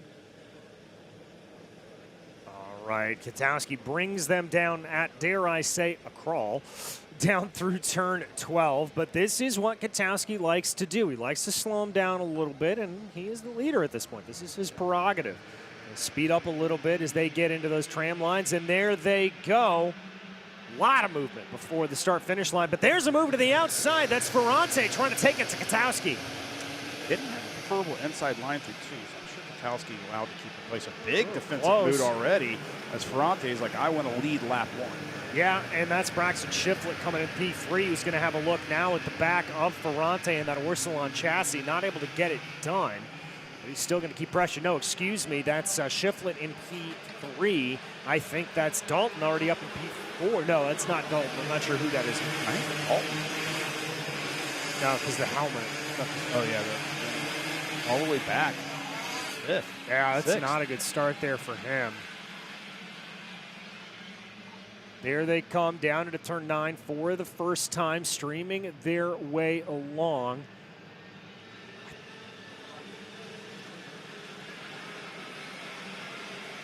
Come back. Jack things right now, building that gap, a little bit of that lead. Yeah, fought off the early pressure here from Ferrante, able to do it. It's Franco Schiavo in P3. Schiavo, haven't talked about too much, under some major pressure there by on Shiflett. So Shiflett was a name in round one that we talked about quite a bit. You know, battling for the lead back and forth. A little quiet this weekend. Been there, but not quite there. Like Katowski's just been kind of just a little out of reach for everybody. Yeah, it just looks like whether it is by outright speed or setup or what have you, Katowski has been the class of this field. But Ferrante and that Orsilon going to try to put a little bit of pressure to him. I'm keeping my eye on that battle with Santana and Shiflett back for P4. That's going to be a good one starting to develop as well. Yeah, I'm going to see if Dalton can close in as this race progresses. All right, there they go. Through turn 12 they run. A little bit of defensive line there for farther back in the field. Got a close battle back there, I think, for mid-pack, 6th, 7th, and 8th. This is Ramirez, Botero, and Tosti. And that's going to be a pass there for Botero on Leandro Ramirez. There it is. Nice little battle here going on for P3. Schiavo leading Santana, leading Shiflett. Shiflett in that white cart, and that's going to allow for Emmett Dalton to start to bring back in. Yeah, good move right there. Good little battle. I think if they can work together, they're going to be able to close in on that Ferrante. And that's, what you want to do. You want to be able to maximize the amount of spaces that you want to jump up on that podium, and sitting back there battling and watching Jack and Ferrante check out is not what you want. No, it's not, and it's good, nice control here, I think, from Santana on Schiavo to just, but now he's got a good run. He's going to look to the inside. I can't say I necessarily blame Santana for having that look, and Santana goes to the inside. That is going to push the 46 of Schiavo offline. Now let's see if the likes of Shiflett don't have anything to say. There is that universal signal. Work with me, baby. Let's go. But if I'm back there at Santana, I'm like, wait a minute, you didn't work with me, so why am I going to work with you? Right. Type of a deal. So, or if I'm Schiavo, so as they're working their way through, but move right there on that Norberg karting by Shiflett as Schiavo in that 46 works his way into the junkyard turn, working down the straightaway. Not a lot of movement up front right now. Ferrante's doing whatever he can to be able to try to close that gap up on Kowski. But right now, your fastest kart on the track is that Emmett Dalton of that kart 11 on that Soda USA with a 1 minute flat. Very fast time right there, significantly faster. The only kart that's in the 1 minute. Yeah, he's the only one that's able to crack down into that, and not by an insignificant margin. Let's be very clear. It was a 1 minute 7.8. Leandro Ramirez, actually directly behind him and a fellow Sodi, is going to be able to set an even faster time. Here comes some moves. That's going to be Shiflett trying to make it play. Contact there between Schiavo and Dalton. Yeah, Dalton's got the fast kart. I mean, that's teammates, right? Yeah. Yes, it is. Both working there for Sodi USA by Velocity.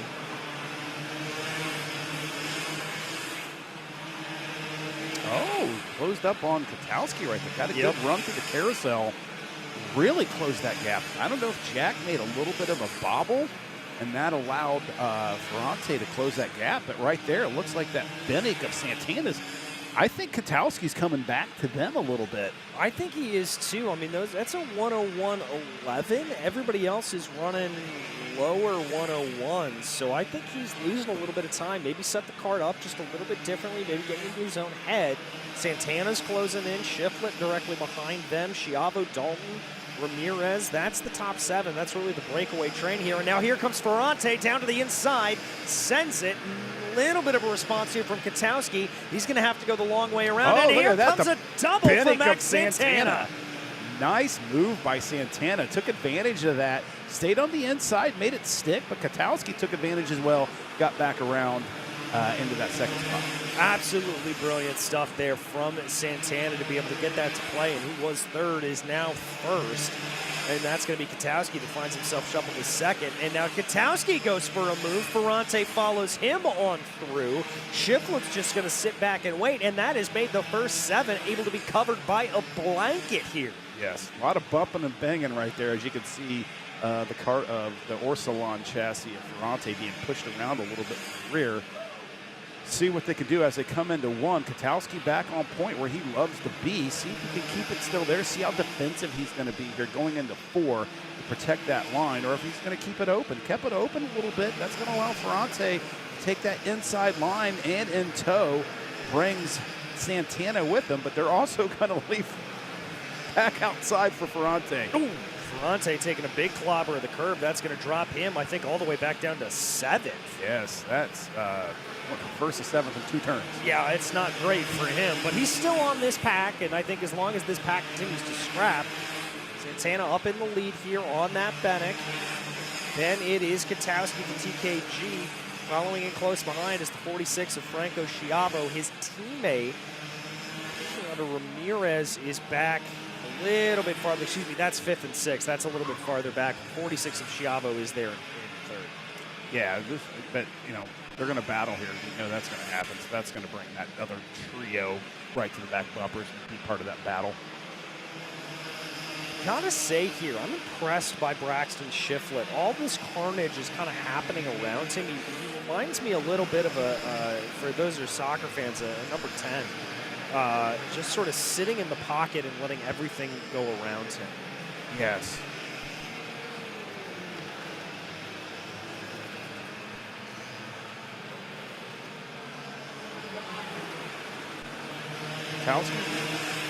Command control right now. Not a lot of gap right there, but has a little off track right there. Maybe killed a little speed. See if that's going to allow that Binnick chassis of Santana to be able to make a move. A little move back there for a position. That was Ferrante moving his way up on, I think, Ramirez and Dalton. So he's able to get that done on the two Sodis. Meanwhile, up front, it does look like Santana's relatively content to just kind of push Katowski here. Give him a little bit of a shot. That does allow for Schiavo to close in. Yeah, to my point, with Braxton Shiflett, really like a number 10 in Gonch in soccer. As they go. We do have some updates here from the ROK GP Junior race, a disqualification and a penalty. We're going to make you stick around to the end of this race, and then we'll walk you through everything on that. So make sure to stay with us here. Yeah, like we say, what you see on the is not necessarily the end result. So here always look back. A good Shiflett. move right there for Shiflett. Rode that all the way down. Knew he had that coming out of the junkyard turn. And just held that card on the inside, made the move right there. That puts him in third on that Norberg GFC. Working their way through 12 into our makeshift 13. Katowski did not get out of 12 very well, and that's just allowing the Team Binnick chassis to be all over that back bumper of Max Santana. And I think here for Santana, I wonder if he's just waiting for the perfect moment to strike. He doesn't want to force his hand. He doesn't feel like he needs to. He's able to just ride in the tire tracks here of Katowski. He knows the outright speed Katowski has. Don't force the issue unless you have to. Yeah, absolutely. Like, there's plenty of time left, 2.5 plus the 2. No reason to battle right now unless you're feeling like you're being pressured and you want to put a cart between yourself and the guy pressured. But right now, not a lot of pressure by Shiflett. Let's see if Shiflett can close that gap a little bit. About a half a second when they cross the stripes before. We'll see where we're at here. Still kind of looks like by our eyeballs about a half a second right there. Yep. But I'm sure Shiflett's going to be pushing as hard as he possibly can to get on the back bumper. And obviously he did right there as they went from turn 9. Got a great run out of there going into 11 and 12 here. And he's all over the back bumper right now. So right now, Santana's going to be feeling that pressure. So I have a feeling he's going to make a move on Katowski going into He might. Let's see if he does. Katowski takes a half-hearted defense into turn 1. Santana's going to keep following him on through. Loses a little bit of ground. Katowski doesn't go defensive. Probably should have as Santana makes the move into turn 1. That's exactly what I would have did. Be able to put that position, to be able to put a cart between me and the cart that's behind myself. So we'll see if he can hold here. Not the preferable line. They're going to fall back into line through turn 6. You're buying me a lottery ticket tonight, by the way, with the prediction skills like that. Shiflett takes a look down to the inside of Katowski, but backs out of it through the junkyard turn. Yeah, that's just going to allow Dalton. I mean, Emmett Dalton's been one of the faster carts on the track. Back in that 5th position, you can see it with that Venom helmet. That's just allowing those two Sodi drivers to kind of work with each other, trying to catch this top triplet and see what happens as we go with probably 3 laps to go. Yeah, it will be 3 laps to go. Lap times are in the 1 minute, and we've got 45 seconds left on the clock. Call it 40 seconds now at this point. All right, let's watch here Max Santana. We know he can be a little aggressive coming down into turn 4. We've seen him do it before. Katowski, though, going to beat him to the punch. Super defensive.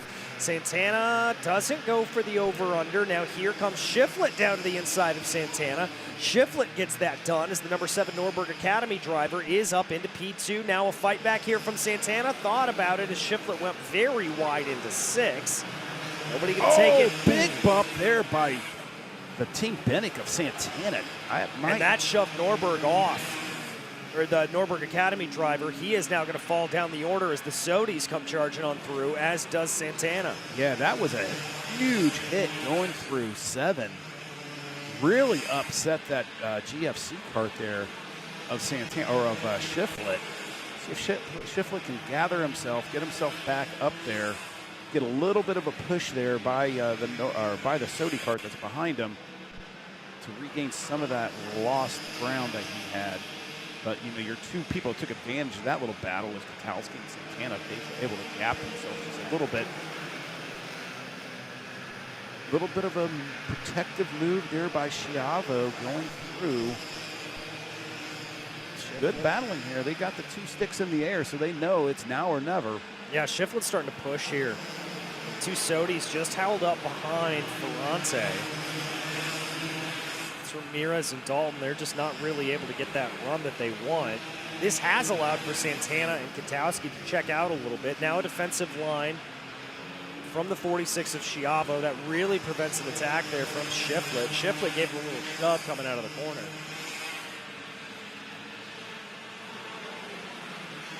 Got off a little bit there. Knew that he was a little faster than Katowski.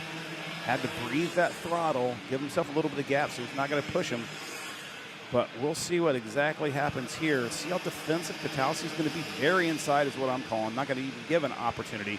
My guess is Santana's going to swing wide. No, he's trying to hang down low. I think you should have done what you said there, Jason. Swing a little bit wide as Katowski now defense out of the inside. Wow. Forces the door open, does Santana. Jack, I can't believe you left that door open like that there. But let's see if he gets a little help here going through 6.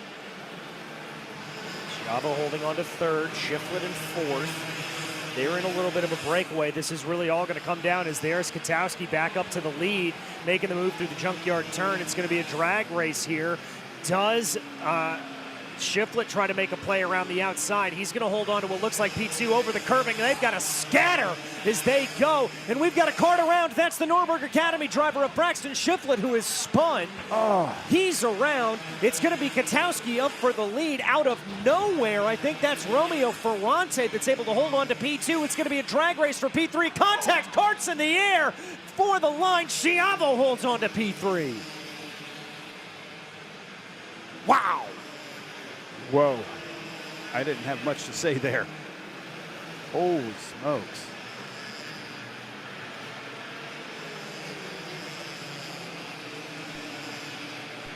That was absolutely crazy. What a finish there. What heads up for Jack Katowski to be able to take that victory. Romeo Ferrante will hold on to P2, Schiavo P3. That one may be under review as there was a lot of contact on that last lap. Here they come on the scales. Pretty sure Katowski's in the clear here. Yeah, I think Katowski's okay. My question really is with that 46 of Schiavo. We'll be able to bring you a replay here shortly. It may have also just been some craziness. I don't know if that was a smack of, hey, good job, or if it was a smack of like, hey. I think it was the latter. Okay. We'll have the replay here momentarily. We will go down to Jackson Lambros first, waiting for these helmets to come off. As Jackson has been able to catch up with your victor, Nico Katowski. Here he is. And it is Jack Katowski going 2 for 2 here in the Florida Winter Tour. Walk me through that last corner, my friend. Outside of second place, you were just barely able to get it done. Walk me through it. Max passed me. I said to myself, I just got to keep myself cool. And I saw the opportunity to go, and I just went. And then in the turn 10, the hairpin, they collided and made contact a bit, and then I got away with the win. Who do you want to thank for this? I want to thank my mom and my dad. I want to thank the whole TAG, Diego and Colin for doing all the coaching. I want to thank AM too for the best engine ever, and yeah. Congrats. Thank you. Guys.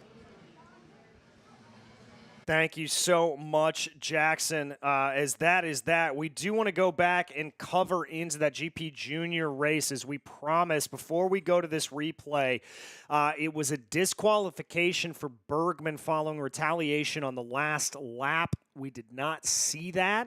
Or excuse me, on the in lap, also a 2-place penalty for Nico Katowski with that contact with Jordan Martin. Let's go back and take a look at the replay here of what happened coming to the line in this final run. Yeah, that's just a 1, 2, 3, but an absolutely crazy moment. You see our flag person just kind of getting out of the way there. Again, we'll keep you updated on where that comes. Well, we go from micro to mini as they head out on track. That's right, it is the second of the cadet classes that makes their way out. Only 4 races left to go here today. It's a little bit sad, I think, as things stand, as we get ready to take the action here for you.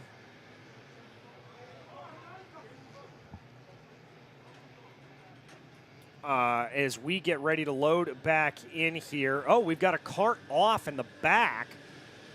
That's a 196. That's Thomas Prettel. Looks like that cart's going to be able to fire up and get back on its way. Not sure then if that means that there's going to be a waved off start if we're going to go. Cooper Lorenzo Lopez, though, thinks we're going to go. Dutch Westbrook thinks we're going to go, and we are going to go, as that's a good inside line for everybody, able to hold that out as best as possible. We're going to hold things together here.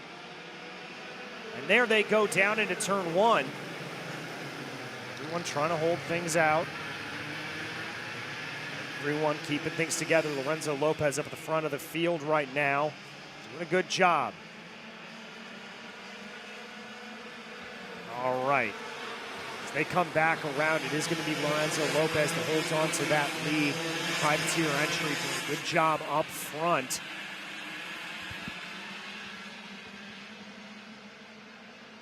They come back in. I think that actually may be Vicente Aguilar that had moved his way up into P2 over Dutch Westbrook. Again, we'll be able to get that exact call for you when they come across the stripe here. Sometimes it does get a little bit difficult to read the numbers on the screen. 11 minutes plus 2 laps on the clock. Here is your rundown of drivers. It is Lorenzo Lopez, Aguilar, Westbrook, Brock, and Hidalgo. Your top 5. Lennox Lockhart rides 6. Itzko Alonso. That was a good battle that we saw early on in the weekend. They run back in 6th and 7th. Pressure right now just kind of percolating for Cooper Lorenzo Lopez as Vicente Aguilar and Dutch Westbrook hold in behind. Starting to drop a little bit on Dutch Westbrook. That Team Bennett cart. Just a hair of ground, but Brock and Hidalgo kind of broken up. We've got a couplet, a solo driver, and a couplet, it looks like. It's going to be 1st and 2nd, 3rd, and then 4th and 5th.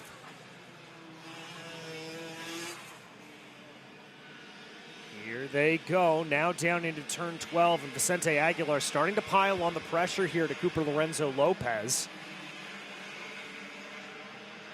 Trying to see if he can maybe get a move into turn 1, but I think Lorenzo Lopez was able to carry on as much energy as possible. The Argentinian of Aguilar, trying to see if he's able to get anything to play. Not going to see it right now. They continue to go. This is good up the front of the field. A little bit of a battle farther behind. That's Lockhart and Alonso trying to sort themselves out. I think Alonso down to the inside. Up front, Lorenzo Lopez continues to lead. Aguilar less than 2/10 behind when they crossed over the line the last time. Wide running for a lot of these carts. Again, on these lower horsepower machines, you got to make sure you carry as much speed as possible. Nice little tuck there from Vicente Aguilar, trying to make sure he can keep as much pressure to the back here of this number 104 of Cooper Lorenzo Lopez.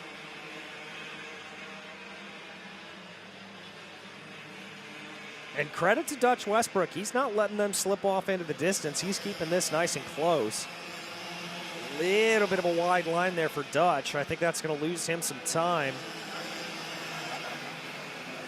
Here they go, now down through turn 4 and into turn 5. Still no look from Vicente Aguilar. He's content where he is, I think. Not really seeing that fire off. As it looks like here, the main battle is that little pack from 6th on back. That looks like where the action's going to be.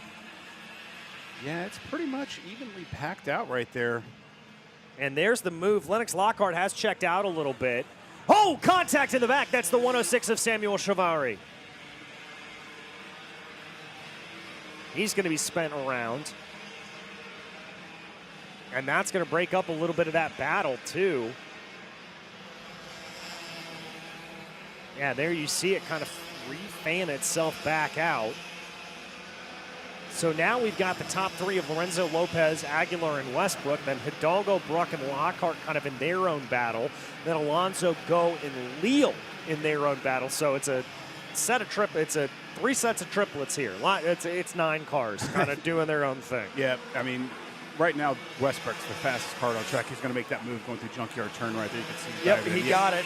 Yeah, so right now, Lopez is going to probably have a Bennington in his rearview mirror pretty quick. Pretty fast, yes. Yeah, and we know the speed of Dutch Westbrook. Again, a little bit surprised. I did see him make that mistake going through turns 1 and 2, but was able to recover from it pretty easily to get back onto the right path. Now let's see.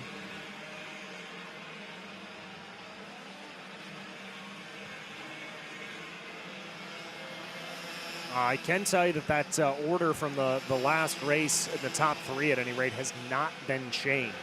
That is official now. That is official. All right, as we watch Dutch Westbrook continue to try to close in on the back of Cooper Lorenzo Lopez. Privateer entry versus Team Bennick. Yeah, Lopez, great job. I mean, being a privateer is not easy to do, especially with these larger teams. You get to share all the information with each other. So I think we got a good battle back there for 4th and 5th that we're going to watch. As the top 3 here, we're going to let them kind of work their ways up and see if Westbrook can close that gap on Lopez. But let's look at 4th and 5th. It's, wow, okay, there's the closest battle on the track by far. Yeah, that's a lot of them. And Hudson Hidalgo for Nash Motorsports was running up in 4th. He has been shuffled all the way down through the order here at this point. Lennox Lockhart moved his way up from 6th. He's now in 5th. And I believe that's Colton Brook, who's been able to run in 4th. So it's Bruck, Lockhart, Go, Hidalgo, Leal, and Alonso, this battle right now. Now Lennox starting to put a little bit of pressure onto the back of Brook. Lockhart down to the inside, gets it done. There is the contact, though, is that little bump from Bruck. That's allowed now for Aiden Go to be into this equation. Yeah, and Go's, he had a couple fast races up there at front. He had a couple DNFs right there, or just back in the pack a little bit, but not a name that's unfamiliar to the front of the pack. No, certainly not. Contact side to side there between Go and Alonso, and trying to pick the pocket there is Alonso. I think he was able to do it. Lockhart leads from Go and Hidalgo. Excuse me, that battle back there was Hidalgo, Leal, and Alonso. Yeah, three Paralympians right there all together. Yeah. And this may be where a little bit of that teammate cooperation comes into play.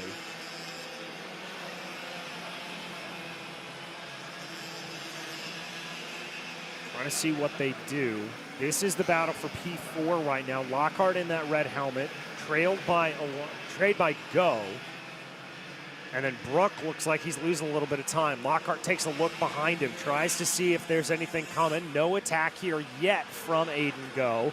Is he going to have a look into the junkyard turn? I don't believe so. It looks like he's going to stay in line. Meanwhile, up at the front of the field, game on between Cooper Lorenzo Lopez and Dutch Westbrook. Yeah, Westbrook definitely has been the fastest kart again. Purple every single lap. That last lap about 0.3 faster than what Lopez was. So it was only a matter of time. And there's the move. To 12, absolutely. Good stick right there. Westbrook didn't lose any momentum at all. Let's see now if Lopez has anything in that CRG to be able to stay on the back of Westbrook, or Westbrook is just going to check out. I think that's probably what's going to happen. Substantial lead.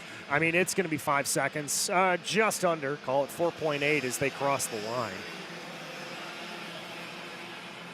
Yeah, that's good job for those guys. They didn't do a lot of battling there. They're not sitting there trying to swap back and forth, so they get it. You know, wait for 2 laps to go, and then we can go ahead and fight back to each other. But did he get it back around Westbrook right there? I think he did. All right, that's Lockhart and Go. That battle stays where it is. Yeah, he got back by him.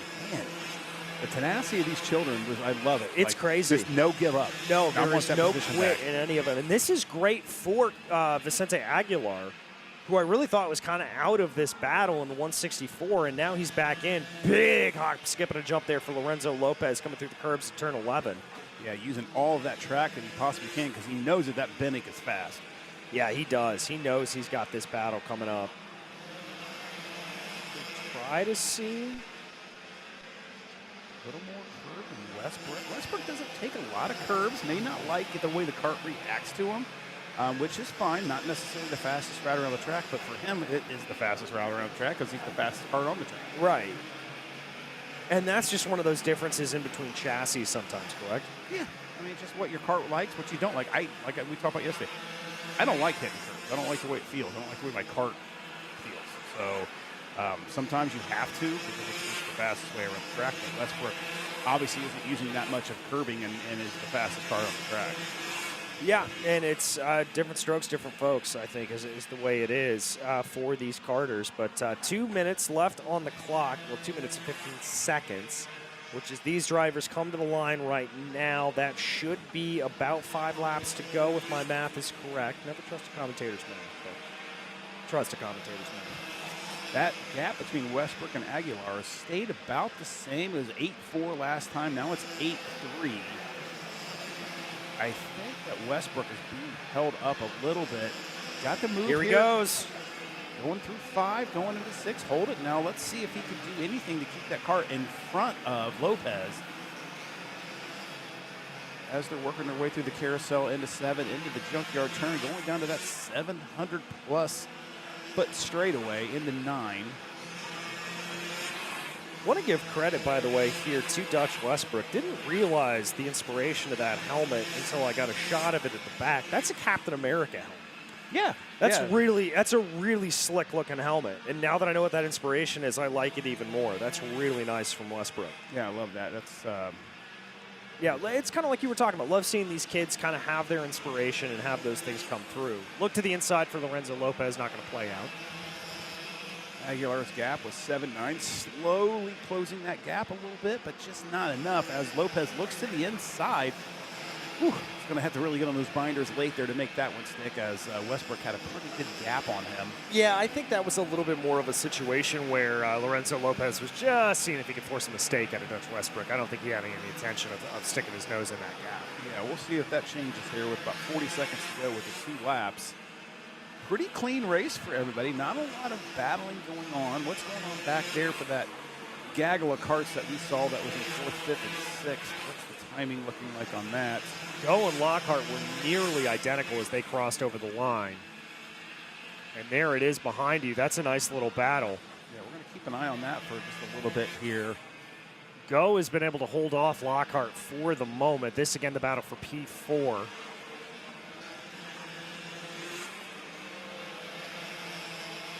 As there they go, down the front straightaway. I don't think Lockhart has anything to go right now. No, but we are 3 laps to go with the stripe. That last round, Lopez was slightly faster than Westbrook. But the fastest part with that 59.09 that last lap was that 3rd place of Aguilar. So we'll see if Aguilar's going to be able to get that gap down. He's got it down to almost 0.6 of a second, so knocking off about 1/10 every single lap. So we'll see what happens as we get going here and get back to that lead pack as soon as we can. Yeah, coming to 2 to the stripe here for the likes of them. There they are. And now here comes Aguilar. Good call on that. Twin sticks in the air. That gap's down to under 0.3 of a second. That is full play here.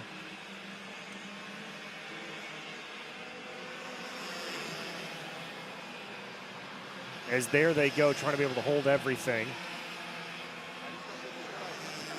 There's that battle for P1. Here it is. Westbrook and Lorenzo Lopez side by side down into the corner. Going through 6, working there. I don't think he's going to make that outside move stick. He did not. The Bennick takes a defensive line going to 9. That's going to kill the momentum going down that straightaway. Very defensive move right there by Westbrook. But Lopez is getting a good push by Aguilar. Got the inside line, goes up wide. Lopez gets the pass. See what's going to happen here. There's still 2 laps to go. Very defensive move going into 10, 11, and 12. And they're going to hold it. Westbrook tries to look down to the inside of turn 12, but that loses him all kinds of momentum. Aguilar's going to be able to take it. Now they look down to the inside. But Westbrook's got the preferred line to keep that momentum going through here. Oh, gets a little stymied, though. Yeah, we'll see what happens. They're going to go defensive. Westbrook's going to go high here, take the preferred line, get that momentum on the outside. Really late on the binders. That was good. He wasn't able to get it to play there. Is he going to be able to get it on the crossover coming out of turn 5? He's got a little bit, but he's going to be on that outside line coming through 6. Yeah, I'd be concerned right now going into the junkyard turn for those top 2 because Westbrook loves. No, he did not. Defensive move by there, a little loose. Westbrook's going to let that cart really swing here, see what they can do. And this is good and bad for Westbrook. Gets a little bit of the draft, but gets pigeonholed down into the corner. Westbrook's got to try to outbreak Lorenzo Lopez. Brilliant stuff from Aguilar to be able to take that away. Westbrook trying to find the way to get by for P2, but it is Aguilar. He waited. He was patient. He stood by while these two fought to the line, and it's going to be Vicente Aguilar that takes victory. And then it's Cooper, Lorenzo Lopez, and Dutch Westbrook, and love that out of Aiden Go and Lennox Lockhart. Didn't get to see that whole battle take place, but thumbs up coming across the line. That is the great sign of good competitors. Yeah, good finish for the Paralympic team. I tell you what, that the maturity level that Aguilar showed right there. Yeah. Notice that I'm going to swing wide and get the momentum I need to because he was defending as well. And last second, he's like, I'm going to swing out wide. And then he ended up taking the 2 and ended up checking out and getting the win. So that, to me, right there is probably one of the best passes that we've seen strategically all weekend. Certainly the most heads-up pass that we've seen played. Yes. Oh, and love that emotion there. The white helmet of Vicente Aguilar, the Argentinian, able to stand on that top step.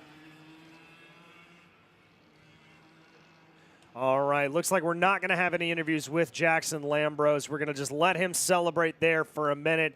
Vicente Aguilar, your victor. We'll go down and take a quick break here, and we'll be back with ROK VLR Senior. Welcome to the future of kart race preparation, CartSim Pro North America. Featuring laser-scanned North American kart circuits and precision-tuned kart physics developed using real telemetry, dyno and tyre data, CartSim Pro North America delivers the most advanced and realistic kart simulation experience available today. Whether you're training for race day, refining your lines, or shaving tenths off your personal best, CartSim Pro gives you pro-level insight without leaving your home. Trusted by world champions, coaches, and karting enthusiasts alike, this is where virtual practice translates into real-world performance. Experience the thrill, the challenge, and the edge. CartSim Pro North America, use code ROK20 to get 20% off today.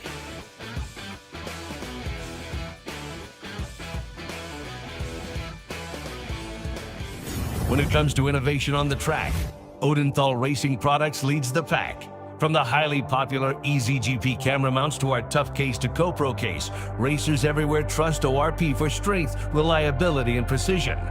We're proud to be the #1 engine mount manufacturer in the USA. And with our new Easy Bumper Retainer System, you won't get caught out with a failed bumper bolt again. Odinthal Racing Products. Lead or get left behind.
Chase Gassie at Lee, a new home in 2026. So opened up a couple new career opportunities for you, but talk to me about getting adapted to this brand new full-size Bennett chassis and kind of you becoming a coach. Yeah, I know it's been a big step forward for this year. new go-kart, new team, everything, new people. I've known these people. I've known a lot of people under the tent for a long time. It just now working with them is a lot different from just being friends with them, for sure. Let's talk about what potentially was missing. SV, engine raffle, always going to be very, very close, but maybe a couple different moves in round one, and you could have been the first ever winner on a Bennett chassis in a full-size category.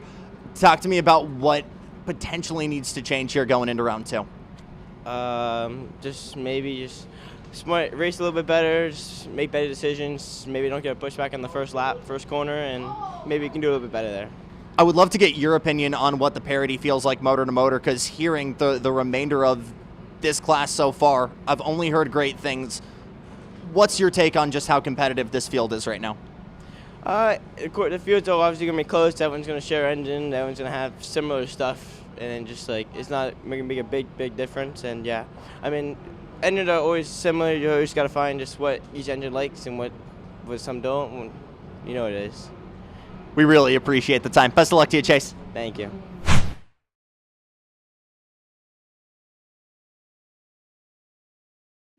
Welcome back to the Orlando Kart Center as ROK VLR Senior makes their way out on track. We're going to take you back to the previous race with the minis. My goodness gracious, Jason. We talked about this at the moment with Vicente Aguilar, but perfect timing here. Yeah, absolutely. That's the way you want to do. Just knew what there was going to happen there. Got pinched off there, the Team Bennett cart right there of Westbrook, and then that's all she wrote. Yeah.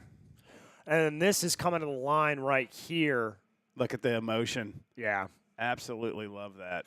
Very closer finish at the stripe than I thought it was going to be. But, yeah, great job on our camera guys there. So we heard Chase Hand in the interview right before this. Chase Hand is our pole position person. Yep. Pretty dominant throughout. A little bit of a challenge there in the pre-final. Ended up coming up with the victory there. But, you know, good things there by Jackson in that interview, and good things to do right there for Chase. So best of luck for that team as they're working their way through. You know, that Norberg Racing Academy is a new formed team, basically on that GFC package.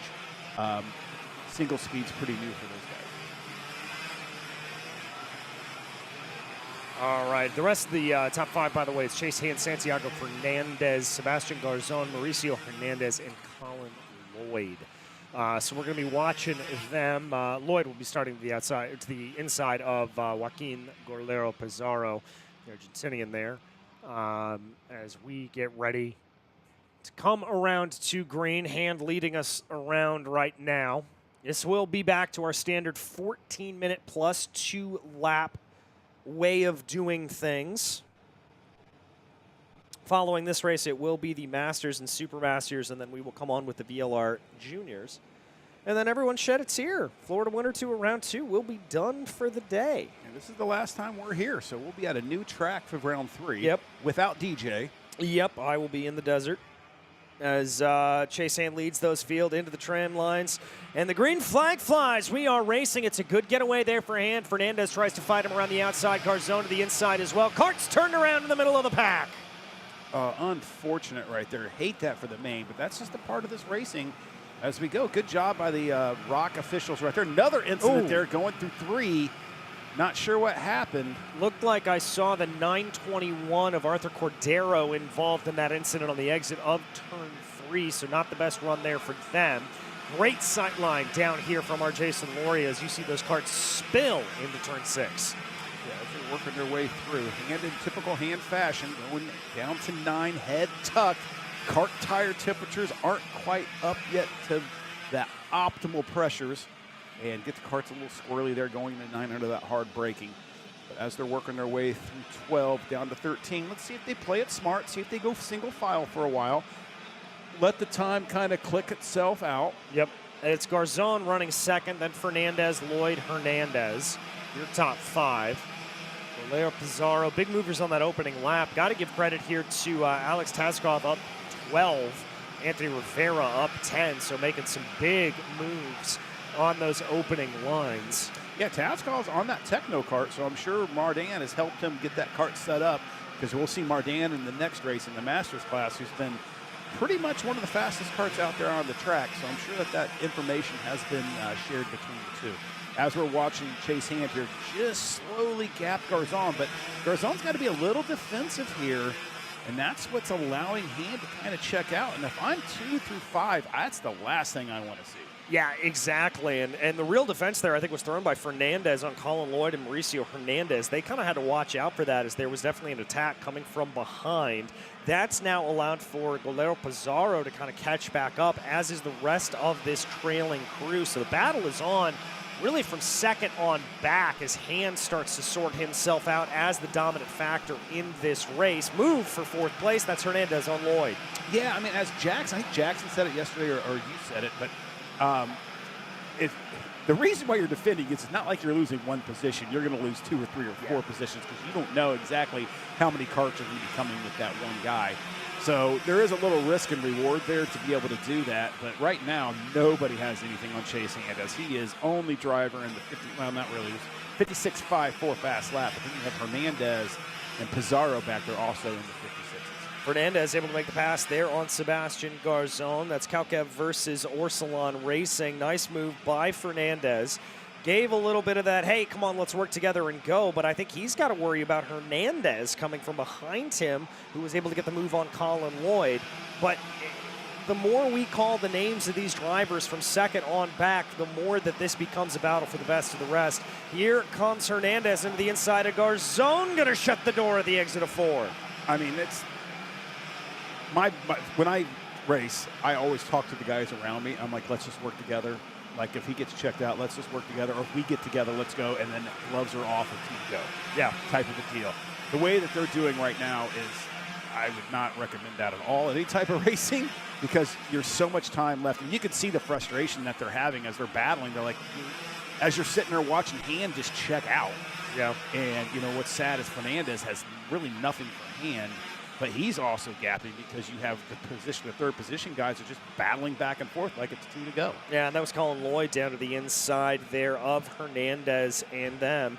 And there it is, coming across the stripe. It's Lloyd, Hernandez, Garzon, Golero, Pizarro, Dramilev, and Sarafi. Yeah, that's Hernandez. Just keeps using the same hand motions. And then he goes on the inside of Lloyd right there. So it's good battling for us. Keeps us entertained. Yeah, I mean, Chase Hand's making the race boring for himself, but this 2 by is great 2 for us. coming on the exit of turn 5. Garzon trying to get his elbows out. Hernandez now with a little bit of breathing room in that D2 cart up in front.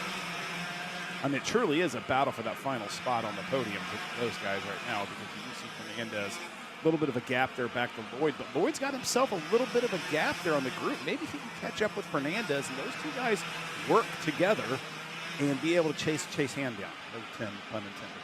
Potentially. We go down to Jackson Lambros with another update.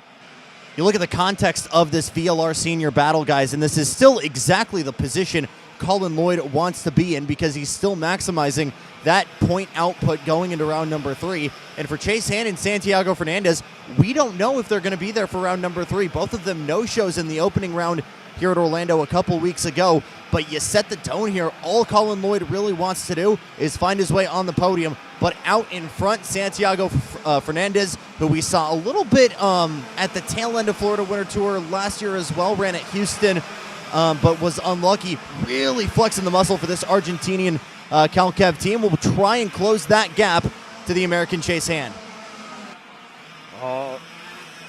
All right, as everything continues to go here, and we see starting to spread out a little bit more as things run. That D2 of Hernandez having a little bit, but look at this. Santiago Fernandez, Chase Hand, battle on. Closing that gap down significantly, so that's got to be a little concern for Chase Hand. As I'm watching the clock here, 55.58 to a 55.84. Fernandez has set his fastest lap, and that was the fastest lap for Hand, which is 3/10 slower than what Fernandez is running. Could this be a situation where Chase Hand maybe wasn't pushing as hard as he needed to, trying to preserve his stuff, or not thinking he needed to push, and now that he sees Fernandez closing in, he can get the game on? We'll see how he responds here, but I mean, he's been tucking his head down the straightaway, so he's obviously been trying to get everything he can out of that cart, but I know he can see and hear Fernandez coming, because Fernandez is in that DRS type of area where your kart motor changes tone. Yeah, and you've talked about that previously. Not only that, but you get that sort of peripheral sixth sense that there's somebody there. Well, and what's great here is as you go through 4, it's a great visualization to see where the other cars are. So you kind of sit there and pick spots on the track, like, okay, he's here on this barrier, this is where I'm at, so you know if they're closing in on you. And right now, he can't even, he's right on his back bumper going through 4. So it is only going to be a matter of time. But Colin Lloyd right there went purple with the 55.54. So definitely some other fast karts on this track besides your top 2. Well, Lloyd's got Hernandez to worry about before he can get himself up ahead. And to Jackson's point a little bit earlier, Lloyd thinking about this championship rather than a single race. There they are on the back of your shot right now. And you can see Hernandez and Lloyd both ducking down, trying to minimize that drag coefficient. They've really broken away from the rest of this field and thrown Sebastian Garzon into that mix as well. That's Hernandez, that's Lloyd, that's Garzon. Yeah, that's definitely one of the closest battles on the track right now, and definitely for the final position on that podium. But right now, I'm guessing that Fernandez and Lloyd are Hand 42, so it stayed at bay where it was the last lap. So Hand is in response, not letting Fernandez close in on him, but Lloyd has ran a 55.38, taking that Lloyd. move on the inside and got that stuck. Let's see if over under right there for Hernandez, no go. All right, let's see if Lloyd can do anything to catch the back of Fernandez. Well, it was about 2.3 seconds when they crossed the stripe the last time. Got to imagine it's probably blown up to about 2.5, but we'll see what he can do. Garzon not really able to close in. Maybe Hernandez gives him a little bit of a shot here. Takes a little bit of a half-hearted look, or that may have just been a little bit of rear brake locking. I say rear brake like there are other brakes on these carts. But they're up at the front of the field. That continues to be Hand and Fernandez.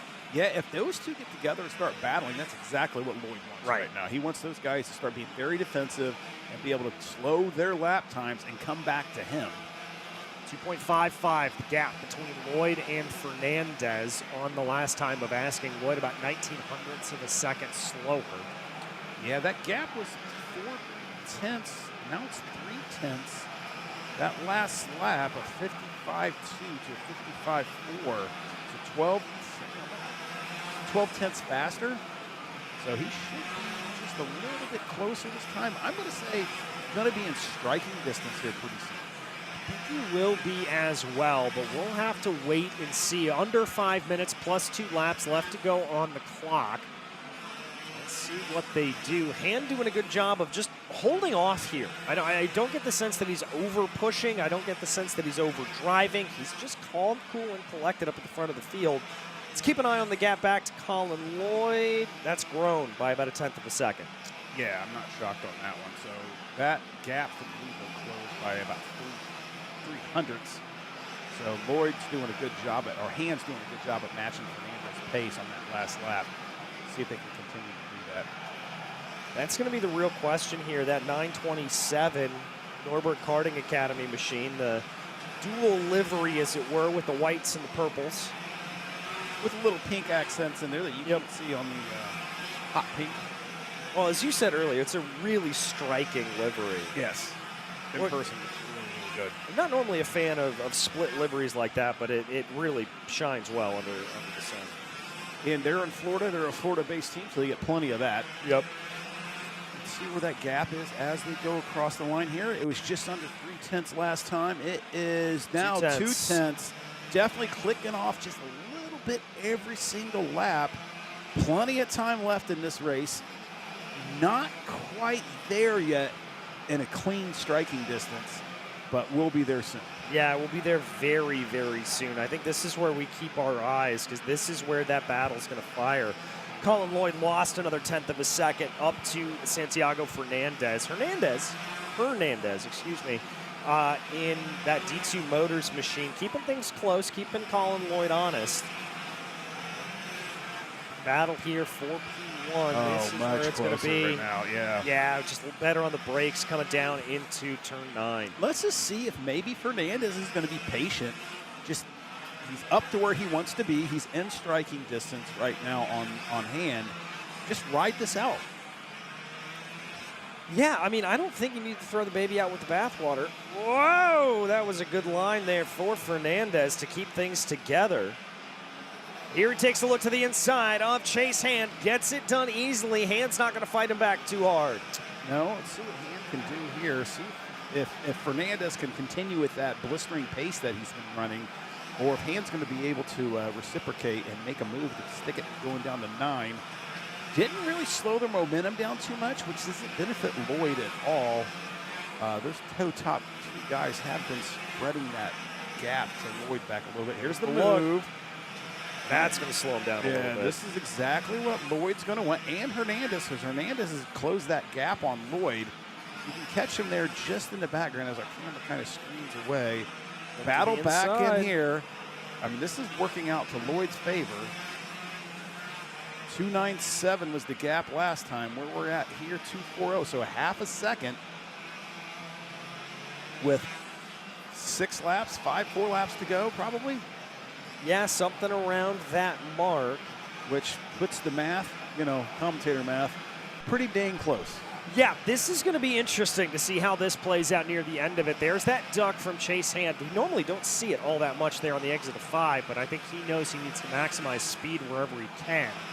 He's got a little bit of a gap here now for the first time in a while over Fernandez. Yeah, it's going to be frustrating. Fernandez definitely faster than Hand was, got around him, and then gave the pass back up and got that gap right there. But Hand just did a great job at passing Fernandez in a great spot to kill his momentum, to allow himself to kind of get that gap that he needs so Fernandez doesn't have another attack on him. Yeah, exactly. And Hand really pushing here. You can see him ducking down. So that's going to be 4 to go at the line, I think. 2.27 is the gap back to Lloyd. No battle right now for the top 2. Unless he makes some type of a bobble. Yeah. He seems to be in pretty control of this race.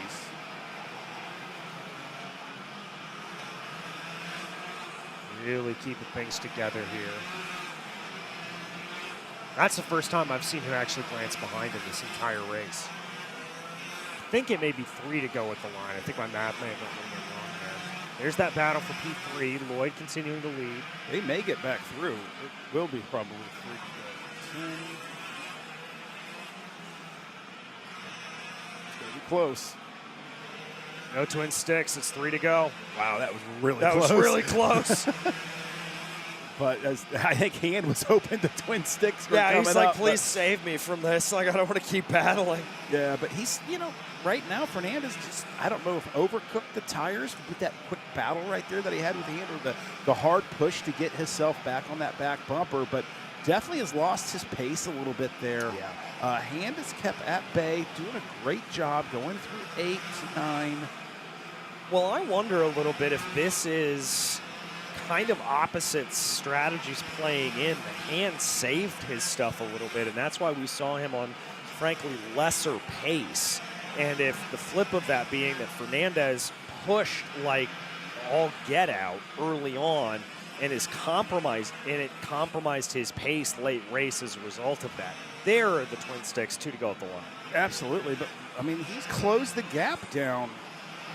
I think it's going to get interesting here with 1 to go. 2 to go now, but when we get to 1 to go, I think Fernandez is going to really, really put this Kart in positions to try to close that gap up on Hand as much as he possibly can. To be able to pose some type of attack with 1 to go. I think that's right. I mean, maybe Fernandez is in a position right now where he's trying to save his stuff, cool those tires down a little bit so he can launch that all-out blitz. Definitely the gap is closing down. Yep. Again, this is where Hand was hoping the 2 flags would have been flying, because this would have been the white flag lap, but no. Good for us as commentators, great for you as viewers. Going to hopefully stay off of a really good battle here in just about a lap to go. And now there is that white flag symbol being displayed. 1 lap to go for our drivers. Especially if Hand starts being defensive. Not defensive at all. I think he's got enough of a gap. He doesn't feel like he needs to at this point. I think you're right. He just needs to hit his apexes.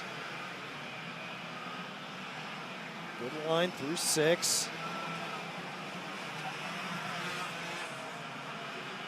bunch of curb right there for Fernandez. Yeah, it's going to cost him maybe a 10th.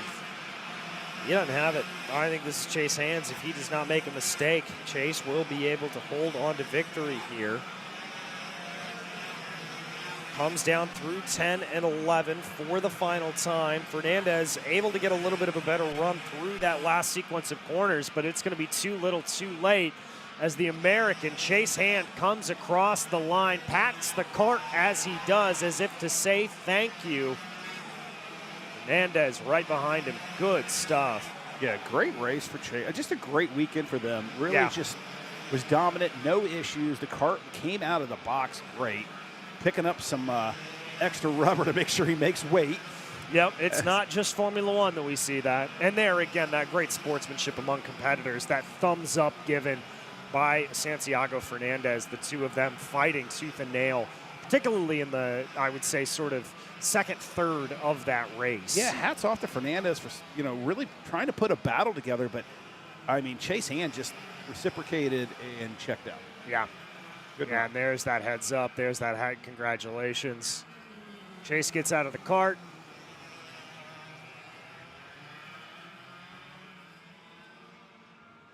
I like that helmet from Colin Lloyd. That's nice. It's very Danny Sullivan with the star on the side like that. Very much reminds me of Danny's helmet.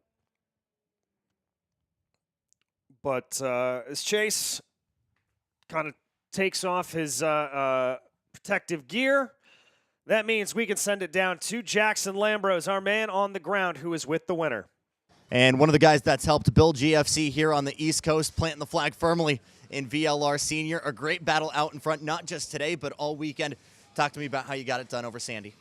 Yeah, I mean, my Norberg Karting Academy GFC machine was on rails all weekend. Wasn't even planning to run this race. Got opportunity from the Anderson family. I was supposed to come here, work, and coach. He's like, why don't you race? So I was like, all right. I set my motor on the suitcase with me from Cali. Got here Thursday, ran 2 sessions Friday, put on the pole, and never looked back. I was going to say, I saw you in the Formula Works 10 a weekend ago at Champs of the Future, so you work your way over here, get immediate pace out of the box. I'm not sure what your racing plans are for the remainder of the year, but how much of a confidence booster is it to be this competitive out of the box? I mean, it's cool. I love this track. I've been here a couple times, and I know the Slavanto tire, the GFC cart, it works so good. We didn't even touch the go-kart all weekend, and I just got to drive it.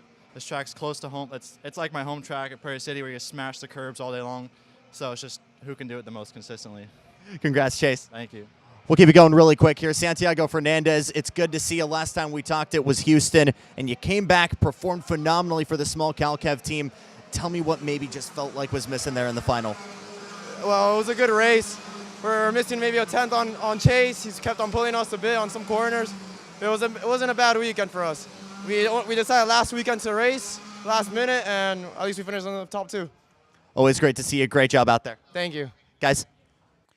Thank you, Jackson. As we head from one VLR to another, this time it is the Masters and Super Masters. Lorenzo Mardan, Danilo Romalo, and Scott Falcone. But we've got to throw Paul Elefante into that as well. Elefante doing well in that pre-final yesterday. Saldita, Dan Devereaux, Jorge Matos, and Alejandro Gonzalez, Mario Barrios, Alexander Del Bon. Your top 10.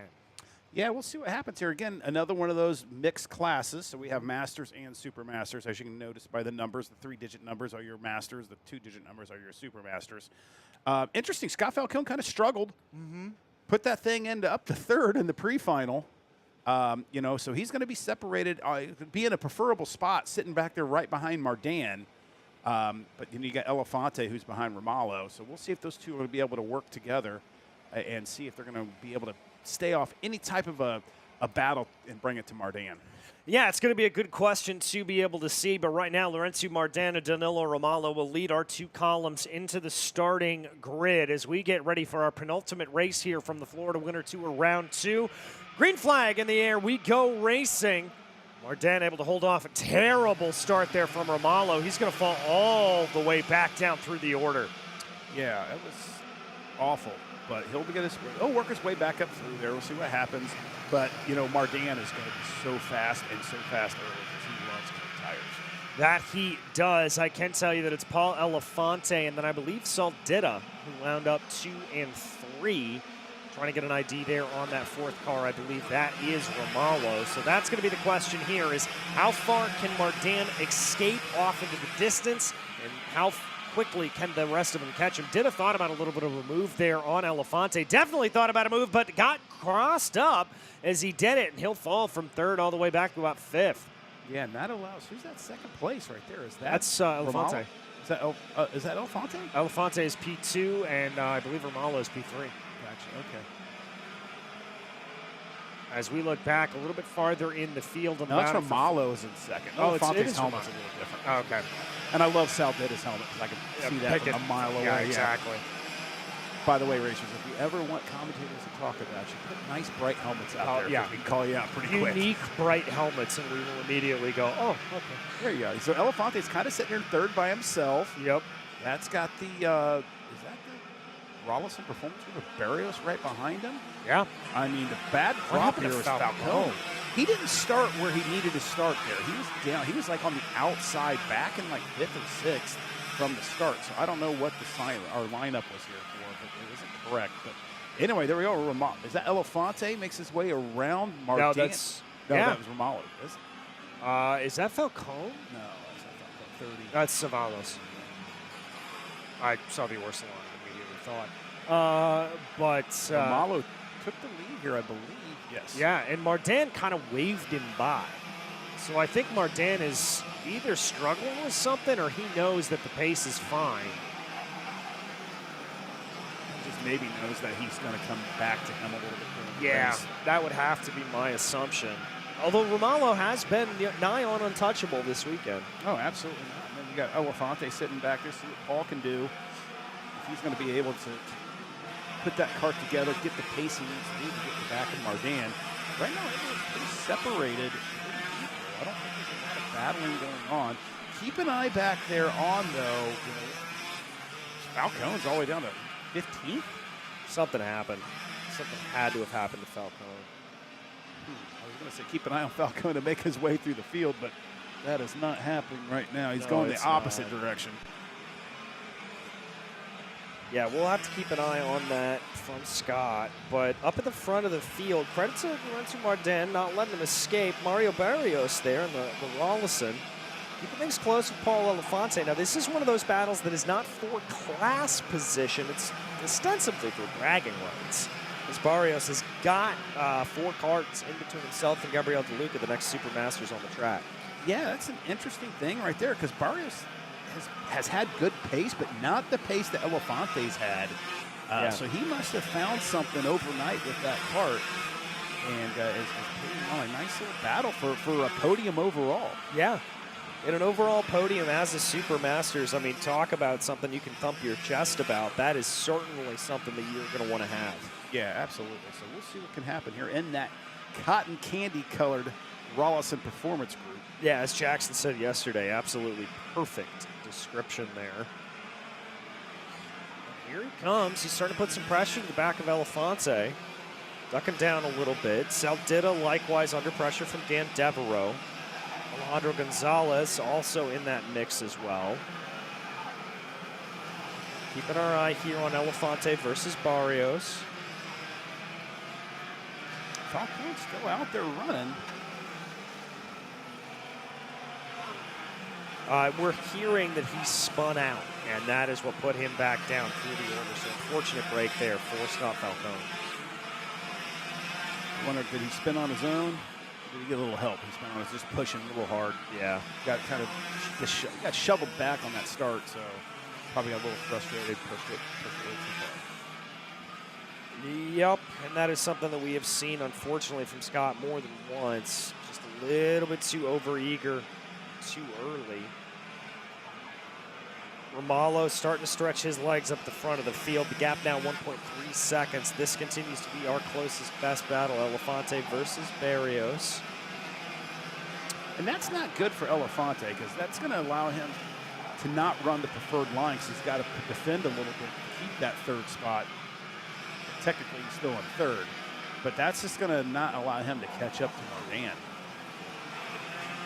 Yeah, it's going to really scupper any chance. And I mean, that gap right now for Elefante is 2 seconds and growing. On the last lap, Elefante was only about a tenth of a second off, but still not what you want to see at this stage in the race. Continuing to push down into turn number 9. They've also got to keep an eye on the back. Saul Ditta, we know the outright pace that 755 has. Ditta could theoretically close this up and make this a 3, dare I say 4-cart battle with Dan Devereaux not too far behind Ditta.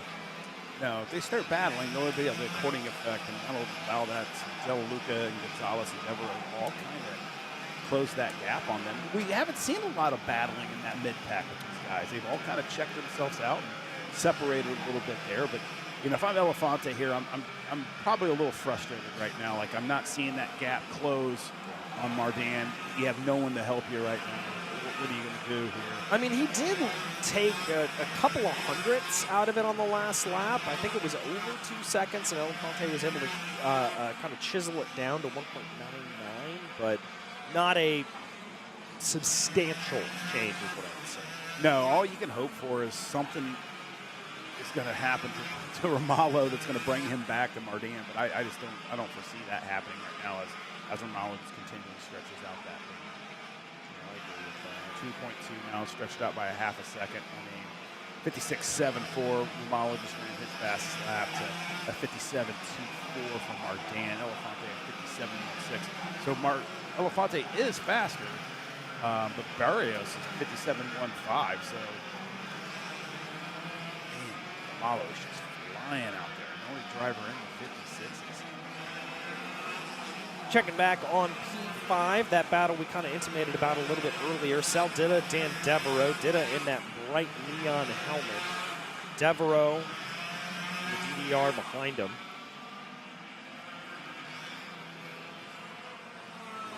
They're going to come down into turn 9. Little bit sideways there for Dan Devereaux, but able to get it back up underneath him and not lose too much. Taking a lot of curb right there, just trying to do whatever he can possibly do to be able to catch the back and get it right there. For that 4th spot in class, 5th spot overall. Definitely closed in right there on that turn 1 into 2. Ditta's cart looks a little tight as I'm looking at his steering input on his hands. No correction there, but just looks like it's a little tight in the rear, and that's what's allowing Devereaux to close up on the back of Ditta. They're probably going to put a move on here within the next lap or two. It's kind of what I wanted my eyes to be here. Takes a little bit of a half-hearted look down into the junkyard turn. As you can tell, the straight line speed, not much of an advantage there. He's just getting in and out of the corners a lot better than what Ditta is, and that's where I was seeing there. His cart's much freer. Who's 29 coming in? That's Del Bon. Del Bon. Not sure what happened there. We'll have to see if we can go down to Jackson, see if we can get an update on that. Defensive move right there for Ditta. You know, you're not necessarily fighting for podiums. Like, you want to be on the podium. Like Jackson made earlier, the awareness of knowing that an overall points championship is there for you if you can get to it, but or at least the top 3. Yeah, exactly. And that's one of those things that will factor into these drivers' minds. And it's amazing how much you can process behind the wheel of a cart or a car that you are thinking about those championship combinations and permutations. Maybe not necessarily, oh, if I finish here, this is going to put me in X position, but it's definitely something where you have that in the back of your mind of don't throw this away, I just want good points. Yeah, absolutely. As you're working through it, because there's a nice little points package here, benefits to go running the ROK Vegas, so they do a good job with that. And you always want to be able to put that on your resume. Top 3 in the points series. Yeah, exactly. And it is definitely something you want to hold on to as much as possible. Here comes a little bit of a move from Devereaux. Not really wholeheartedly, but I think maybe just starting to position that card in a way where Ditta's going to see it out of the corner of his eye and maybe see if he can force the 755 into a mistake. Yeah, it's definitely feeling the pressure right now from Devereaux. You see that as he's responding, you can actually see that also on the timing system, his lap times. He just ran his fastest lap of the race, so feeling the pressure, pushing that cart a little bit more. You know, the whole idea here is for Devereaux is to get him to push so hard when he makes a little bit of a mistake, opens up that door, and makes it. About 3.5 minutes left to go as we go down to Jackson Lambros with an update. More information on the Alexander Dalbon story. The 29 looked to come in with that bumper fully off the brackets, and in response was already running a little bit more to the tail end of the field. Had a 10-second penalty added on top for avoidable contact. I think Dalbon just counting the losses and electing to come in a little bit too early because most of that race, unfortunately for him, past the point of salvaging. So we'll get back to the truck and we'll recount and get a level head for round number 3 in Palmetto. Guys. And while we were away, you saw Dan Devereaux be able to make that move on Saldita to move himself up into P5 overall and P4 in the Masters class. You know, those two are battling there, and as they were battling, they were closing that gap up to Barrios. Yeah. Look at that and notice that gap is closed down significantly. So there's a great opportunity that these guys might be able to get up to the back of Elefante. Not quite sure if there's enough time for that, but they are definitely working well together. Yeah, they certainly are. A little bit of a look there from Ditta. Maybe just kind of cheekily seeing if he can make Devereaux make a mistake. Big chunk of the curb there for Ditta. No real pressure from behind. Gabriel DeLuca, 2.2 seconds back. Romalo just went purple again in that GT mode. 56.62. Romalo has just been so plugged in this weekend. Yeah, definitely has that car dialed in. Absolutely dialed in. Yep. He's in that, what I like to call the flow state. Yep. Well, it is an actual scientific thing. You do get in it as we go back down to Jackson again. So Dan Devereaux up into P5 overall. Really good running here for DDR Racing so far this week. Another Florida-based team ran by the man on track right now, Dan Devereaux. But again, expanding not just his program, but the Benek chassis, working his way out of the Masters and into VLR Senior. His wheelman, the Indian Savik Sarathi, getting the top 10 in the 270. I believe a penalty might have moved him back a little bit, back to P10, but might have actually been a little bit further up in the field.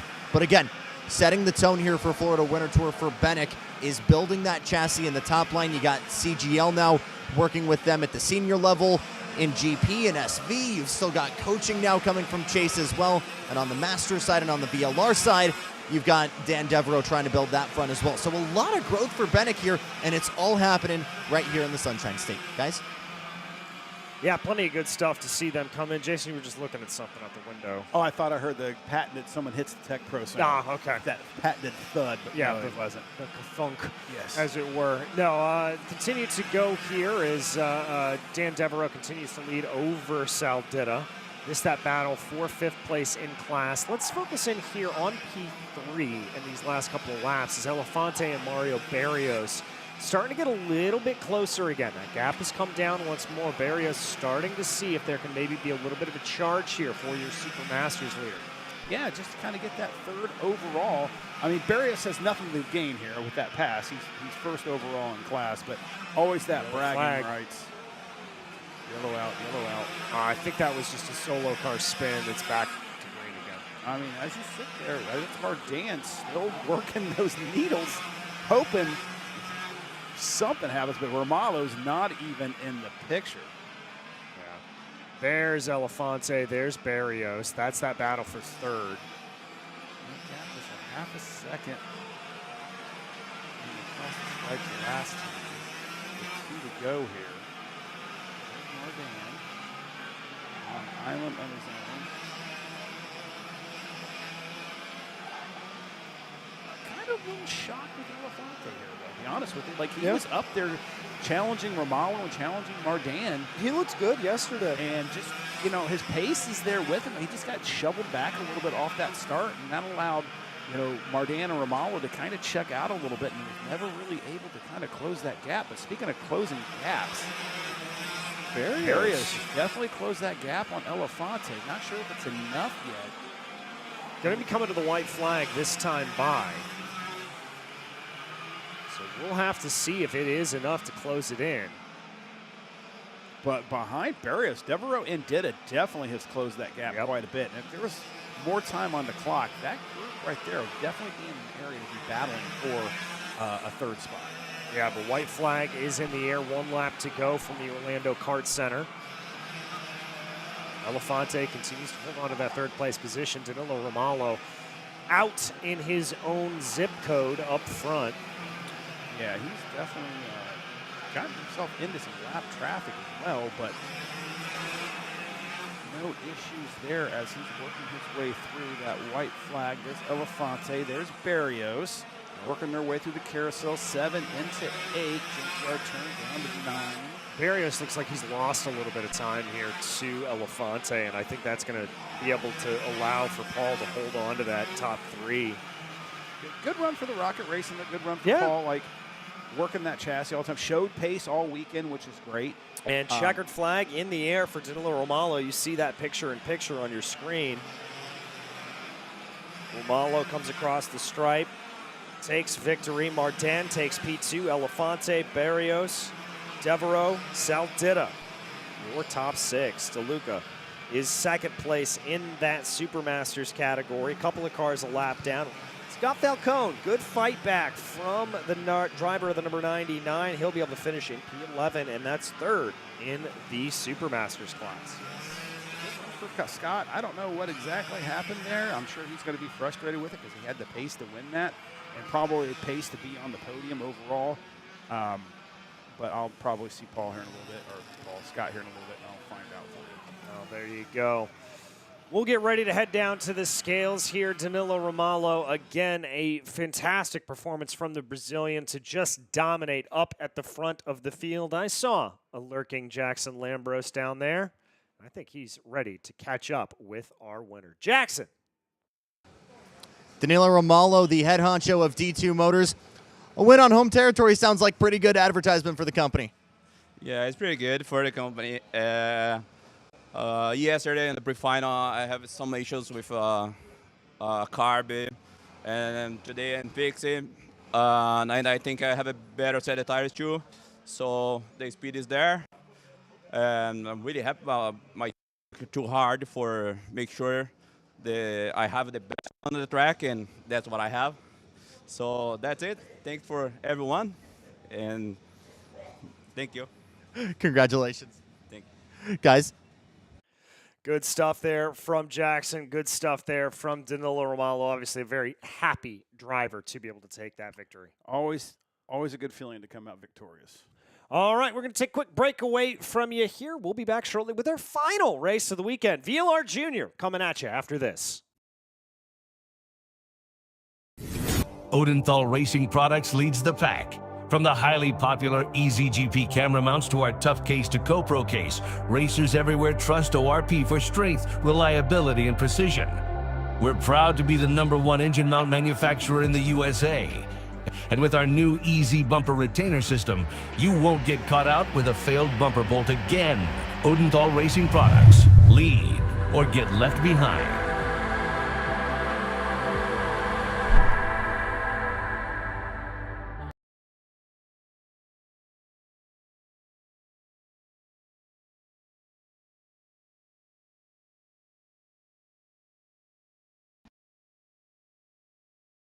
Welcome to CartSim Pro North America, featuring laser-scanned North American kart circuits and precision-tuned kart physics developed using real telemetry, dyno and tyre data. CartSim Pro North America delivers the most advanced and realistic kart simulation experience available today. Whether you're training for race day, refining your lines, or shaving tenths off your personal best, CartSim Pro gives you pro-level insight without leaving your home. Trusted by world champions, coaches, and karting enthusiasts alike, this is where virtual practice translates into real-world performance. Experience the thrill, the challenge, and the edge. CartSim Pro North America, use code ROK20 to get 20% off today.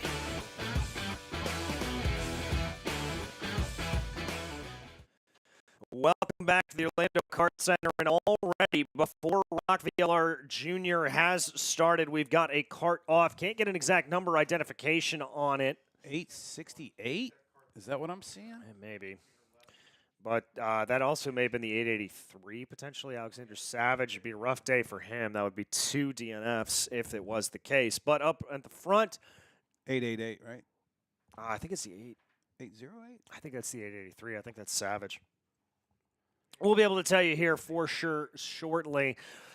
But up at the front of the field, it's Isaac Malkin. It's Tristan Murphy, Cole Anderson, Nico Orbezo, Santiago Orioli, and Darren Kidd. Your first 3 rows put 14 minutes on the clock, add 2 laps to it, and you've got what guarantees to be a fantastic race here to close out Florida Winter Tour Round 2. Malkin leads the field into the tram lines as the green flag flies. We go racing, and it's going to be a little bit of a fight here from Murphy. He's going to get shuffled back as Cole Anderson's able to take it, bumping and banging and bumping carts up into the air. Oh, off the wall, too. That is definitely not good. Something's going to be damaged on that go-kart because those walls are solid. So what we talked about before is our round 1 winner was Nico Katalski, struggling right now with VLR Junior. I don't know what is going on with their program right now, but let's see if they've made those adjustments overnight, see if he can get himself settled in and start picking off some of these drivers because he did start way back there about the 15th. Yeah, currently he's running about 16th when they crossed over the line. Good breakaway here for Isaac Malkin. Going to be able to hold on to a nice advantage as they dive down into turn 9 for the first time. Trainer cars behind them help themselves out a little bit as they went super defensive down to the inside. Malkin, that's Anderson or Murphy, I believe, very, very aggressively over the curbs coming through turn 10 and 11. They cross over the stripe. It was Anderson, by the way. As second on back is Anderson, Kidd, Murphy, Macha, and Bolanos. Still pretty close. Malkin in his own zip code, but an attack here from Darren Kidd down to the inside of Cole Anderson. He gets it done. Oh, that's not good. Nico Katalski was in one of those incidents. Oh, dropped down no. all the way to 37th. Hate to hear that for the round 1 winner. Like we talked about before going into this race, points ever so crucial. Yeah, absolutely. I mean, he's won the GP, looked great in the GP. We know he's got the pace. Pretty dominant fashion in round 1, but unfortunate snake pit for this VLR Junior. Sometimes it just happens that that's the way the cookie crumbles. Swinging down through 9. Everyone's kind of got themselves in line. Not a lot of bombing going on. Not a lot of scrubbing of speed, as I say that. Working their way through 12. Some shuffling around there. That's just allowing Malka to kind of check out. Comfortable 1.4 second lead over Darren Kidd. Then you got Murphy, Anderson, Bolanos, Macha, Orioli, Cam Johnson, Orbezo, and Elefante. Good run for Jack Elefante.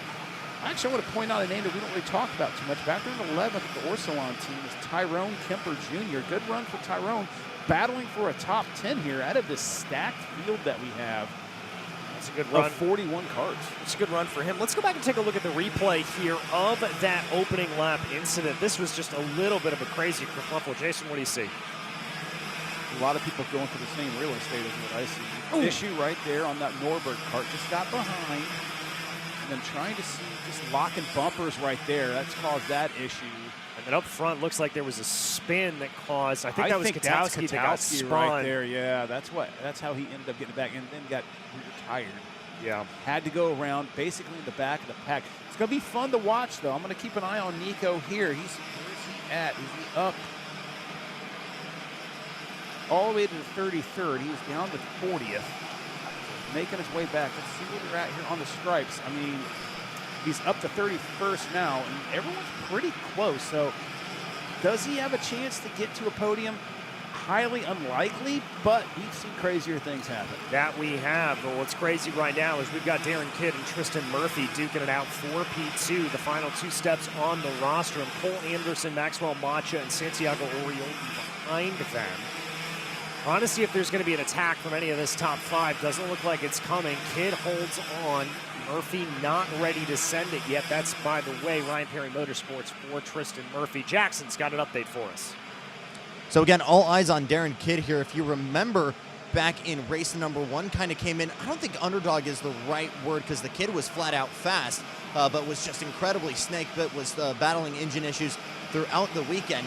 But if he stays on the podium here, we've got an interesting stir of the pot as there's a parent in VLR Junior who's donated $100 each for the top 3 on the podium.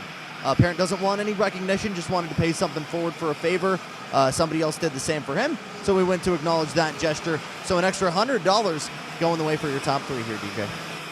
Anything is helpful, and that's a very mighty fine thing to make, as here comes Tristan Murphy down to the inside of Darren Kidd. Kidd looks like he's got his bumper not pushed in, but compressed. Yes, it pretty much doesn't have a push down penalty right now, but it's definitely been pushed in. But hey, Jackson, if you want to talk to that parent, you know, as announcers here, we'll take charity as well. Yeah, we definitely need charity.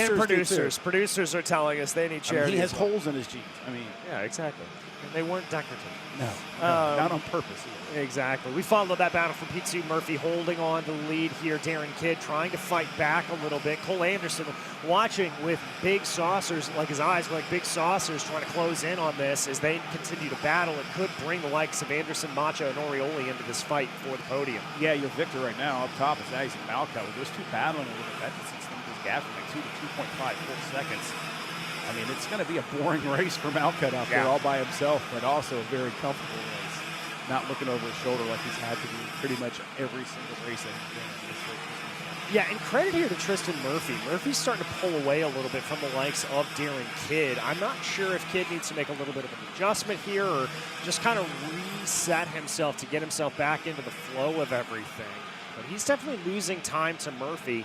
Malcutt sets the fastest lap of the race as he crosses the stripe 0.2 of a second faster than Murphy, which is the first clear lap Murphy has had in clear air. So I think it goes to show here, Isaac Malcutt, class of the field. Yeah, definitely it shows by leading the race. Well, that too. But let's look back at little Nico Kukowski here, see where he's worked his way up to 26 so far. 57.08 fast lap for him, but he's probably stuck in traffic. Cole Anderson, Macha, Orioli, Orbezo, Cam Johnson, Elefante, Kemper. That's your top 10. Good run for Tyrone in that 10th spot. Yeah, Tyrone Kemper Jr. up into 10th. You mentioned him a little bit earlier, so good running there for him. Another person not having the best weekend as I'm looking through here is Marco Romero. He had a really good round 1 here. Yeah. You know, he's up front, challenging for the lead, and just maybe missed the setup just a little bit. And then you've got Jordan Martin back there. We've seen Jordan in the GP Junior class doing quite well. She's been snake bitten in this VLR class as well. Yeah. Yeah, certainly has. I mean, from going from the classes earlier in GP Junior, just looking so fantastic and really fighting for podiums, to just not having the luck here in VLR. Definitely a reversal in fortune for Jordan Martin, but we know she's got the talent. We know she's got the ability. Yeah, I mean, she's just in a gaggle of other carts. It's a great opportunity to get into a top 10 finish for her, which would be great considering the starting spot that she was at. But as we're sitting here watching this, Talski has moved up to 24th now. So a couple more positions to go. But Al Malcott's just out there with another purple lap of the 56.13, 3/10 faster than basically Murphy, who's sitting in second. Checked in for a second on that battle with Cameron Johnson on back with Johnson, Orbezo, Elefante, Kemper, and Bolanos, and now we check back in on it again. That's that back battle in that running right there. That looks to be Bolanos and Kemper Jr., who you've been highlighting here a little bit. Move to the inside for Bolanos, gets it done. Yeah, good battle for those guys. You know, I love to see that because I've been kind of keeping an eye on them throughout the weekend, and just working their way up, making the changes on the cart, getting slightly faster. If they stick with this through round 3, I'm going to be excited to see what they can do in round 3, because I think that they're finding that pace that they need to be able to battle at the top with Murphy's, Malcutts, and Kids. Yeah, exactly. And it's just the continued refining of the craft, refining of the setup, refining of the cart, making sure everything works the way you want it to. Good run here from Cameron Johnson, the Nash Motorsports driver, holding off Nico Orbezo from Iron Rock. And, you know, Cam is one to watch as well as we progress through. New to the big carts, moving up from the cadet carts. You know, they're from Wisconsin, I believe. So taking a break out of the cold weather, coming down to Florida as much as they can. And enjoying that and taking advantage of the great racing that we have down here at ROK Cup. Yeah, and there we just saw him move Cole Anderson on Darren Kidd. Kidd tried to fight him back, but Anderson's able to get it done. That's Anderson in the 806 with the classic Team Lotus livery. Yeah, we've seen that all weekend too. He's been up front quite a bit. Yeah, he has. A little bit of an issue there at the start, kind of a crazy start, but moves him up into P3 and goes right now. So we are officially sponsored by Nash Motorsports too. Again, going to talk to Nash Motorsports for their sponsor. We appreciate that, as you can see right on the right-hand side of the screen. Always love and appreciate our sponsors as we're working our way through there. But Darren Kidd's definitely moving on that Brandon Jarzakak racing part with the Mike Doty Racing combination team. Really cool livery that we see right there. All right, and this is the battle, Anderson, Orioli, and Macha. Ooh! Little help right there. I'm going to make sure you get that past the stick there with that 803 of Orioli. Got it moved. Little neck snap right there. Yeah, that definitely popped you back a little bit. And now that brings the battle with Kidd and Anderson into the main for you, the main viewpoint. Is again Tristan Murphy checked out in front of this. Checking behind. Here comes the defensive move. Here comes the offensive move. And that's going to allow a little bit of a crossover there for Darren Kidd. Anderson able to slide his way back into P4. Yeah, with all this battling going on, it's definitely helping Murphy get that line checked out a little bit more. Yeah. A little bit of a gap right there. You can see that as they're passing the line there. But definitely going to be a great battle for that final podium spot. I mean, it's heating up right now. Oh. Macha trying to make a move. That's Kidd trying to make a move. Cameron Johnson's been able to catch up to the back of that in that distinctive blue and green Nash Motorsports livery, our sponsor for this event. Now that's a nice little crossover by Cameron Johnson. Welcome also to this battle, Bolanos and Orbezo. Yeah, I'm shocked that the 874 front bumper's not pushed down because it's been all over the back of Cole Anderson this entire time. That's the one whose neck's been getting snapped back. But we'll see what happens. But, you know, you got to carry that momentum in these 100cc engines, man. And if you lose that momentum, then you're going to be going from 5th to 10th pretty quick.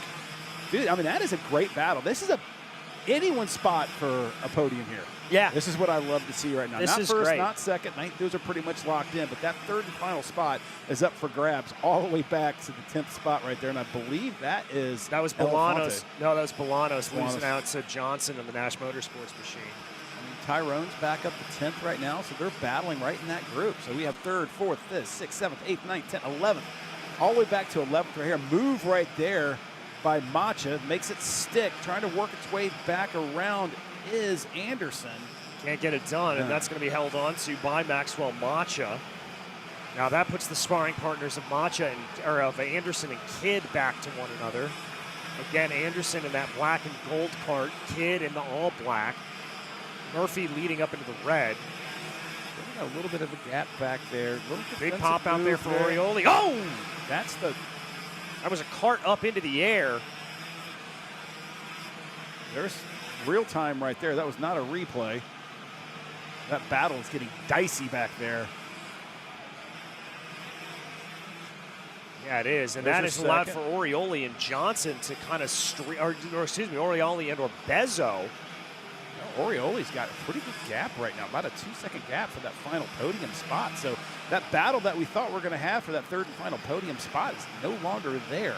Yeah, I think that was, we're getting that replay pulled up. I think that was an issue of the cart popping up into the air, and I think that scattered everybody pretty heavily. Here they come down into the corner. So probably 3 to go.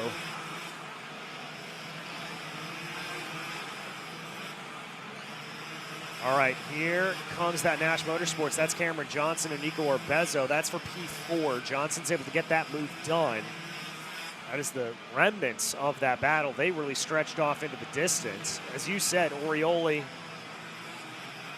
Good run for Cam. Like, we got lucky enough to get in-car cam of Cam, so we got to see him drive that cart like he needed to be driving, just like he is here for looks like he's going to maybe work himself to the top 5 unless Anderson has something else to say. Yeah, Anderson could have a little bit more speed to show in. That, of course, the Nürburgring Academy driver. trying to close in on the back of that pack, but that gap does stand at 1.7 seconds. So if they're going to be coming to the stripe here and get the 2-to-go mark, it may be a little bit difficult for Anderson to close that gap. Yeah, I don't think that's going to work. Cam Johnson's got the cart really rolling right now. Let's make any errors here. We've got 2 laps to go. As I say that, though, Obezo works that gap, closes that down on that pinstripe Tony cart, but his nose is a little pushed in as well. Yep. Not pushed down, I don't think so. Pushed in, maybe a half a push down bumper there. I am not sure. But again, that is not my call to give. Twin sticks being shown. 2 laps to go from the Orlando Kart Center. What has been a crazy, crazy VLR Junior final. Good run for, again, I talked about Tyrone earlier, up to 7th place right now, working that cart through, staying in those groups, making sure keep yourself out of trouble, keeping the cart all in one piece. He's going to get himself a really nice top 10 finish here. Yeah, good stuff across the board. There's Johnson. Well, Bezo looking like he's losing a little bit of ground to Cameron. Yeah, Cam's happy, representing our class sponsor very well right here. As we're working our way through with about a lap to go when the leaders cross the stripes. Malcott's really been no fighting at all this race. Just kind of put the nose clean, go out there, run some great laps, fastest laps of the race he has, and really hasn't had to do any defending or stay off any battling. No, and credit to him right now. He's running 56.2s, which is just kind of allowing him to coast a little bit. I mean, there he is just going into the turn 4. I'm telling you what, Cam Johnson, if we had a little more time, probably could have got to the back of Orioli right there. I think he could have, but I'll tell you who he couldn't have caught up with. Not Malcott. That's Isaac Malcott, Lando Norris karting machine, MDR karting. Bringing it around right now. He has just been in a league of his own. Slip and slide coming through 10 and 11. Isaac Malcott on what ostensibly amounts to a victory lap here on the white flag lap. Twin checkers in the air. Malcott takes victory. You can see the excitement from the young American. Tristan Murphy will take P2 for Ryan Perry Motorsports, and then it will be the Venezuelan of Santiago Orioli that will come across the line to take P3. Cameron Johnson, Nico Orbezo round out your top 5. Good race. Some excitement there in the middle of the race, but uneventful for the top spot. But hey, everyone got through. Got their points, no big issues right there. So take this momentum for these guys and get rolling into round 3 and see what you can do to bring a championship home. And as you said, a change up for round 3. We head over to Lakeland, because that's going to be a different one. Going to be disappointed not to be there with you gentlemen, but you will have the wonderful tones of Jackson Lambros and Jason Ewers to guide you through all of the action that weekend. There is the number 870. Isaac Malcott giving us the Sebastian Vettel salute. Gloves come off, down on the scales. Helmet and neck restraint as well. Good sportsmanship there between himself and Tristan Murphy. That's him there in the black and the silver helmet. And waiting for a heads up there from the rest of the field. Speaking of Lando. Yeah, I was going to say. As we go down to Jackson Lambros with our winner. Isaac Malcott, your first victory of 2026, a brilliantly boring one out in front. Talk to me about it. Yeah, honestly, we were just able to get a really good start at the beginning. I noticed that the guys behind were fighting, so we got a gap in the beginning. And then after that, I just said to myself that we need to just set good laps and just, be very good in the beginning, and we were just going to pull away. And then they never caught us at the end, so yeah, it was really good. You win in Vegas on this exact same power plant. You come over, win round number 2. Looked really strong in round 1 as well. How much of a confidence booster is this for the remainder of this year? Yeah, it feels really good, honestly. I think we're going to do good this year, at everything. But, yeah, thank you. Congrats. Thank you. DJ? Thank you so much, Jackson. And thank you so much to everybody here at the Orlando Kart Center who has put on another fantastic event for round 2 of the Florida Winter Tour. Want to give a big shout out to our camera operators around the circuit, to Bob and to Hacker here up in the booth. Want to give a big shout out to Jason Loria, who puts this all together for everybody. It's been a real treat to bring you round number 2. As I said, I unfortunately will not be here, but my partners in the booth and on pit lane, Jackson Lambros and Jason Ewers, will carry you on through to round 3. So on behalf of all of us here, my name is DJ Clark, and we will see you in about a month's time just down the road for round 3 of the Florida Winter Tour.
When it comes to innovation on the track, Odinthal Racing Products leads the pack. From the highly popular EasyGP camera mounts to our tough case to GoPro case, racers everywhere trust ORP for strength, reliability, and precision. We're proud to be the #1 engine mount manufacturer in the USA. And with our new Easy Bumper Retainer System, you won't get caught out with a failed bumper bolt again. Odinthal Racing Products. Lead or get left behind.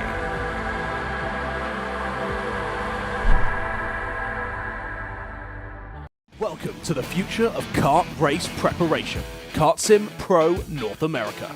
Featuring laser-scanned North American kart circuits and precision-tuned kart physics developed using real telemetry, dyno and tyre data, CartSim Pro North America delivers the most advanced and realistic kart simulation experience available today. Whether you're training for race day, refining your lines, or shaving tenths off your personal best, CartSim Pro gives you pro-level insight without leaving your home. Trusted by world champions, coaches, and karting enthusiasts alike, this is where virtual practice translates into real-world performance. Experience the thrill, the challenge, and the edge. CartSim Pro North America, use code ROK20 to get 20% off today.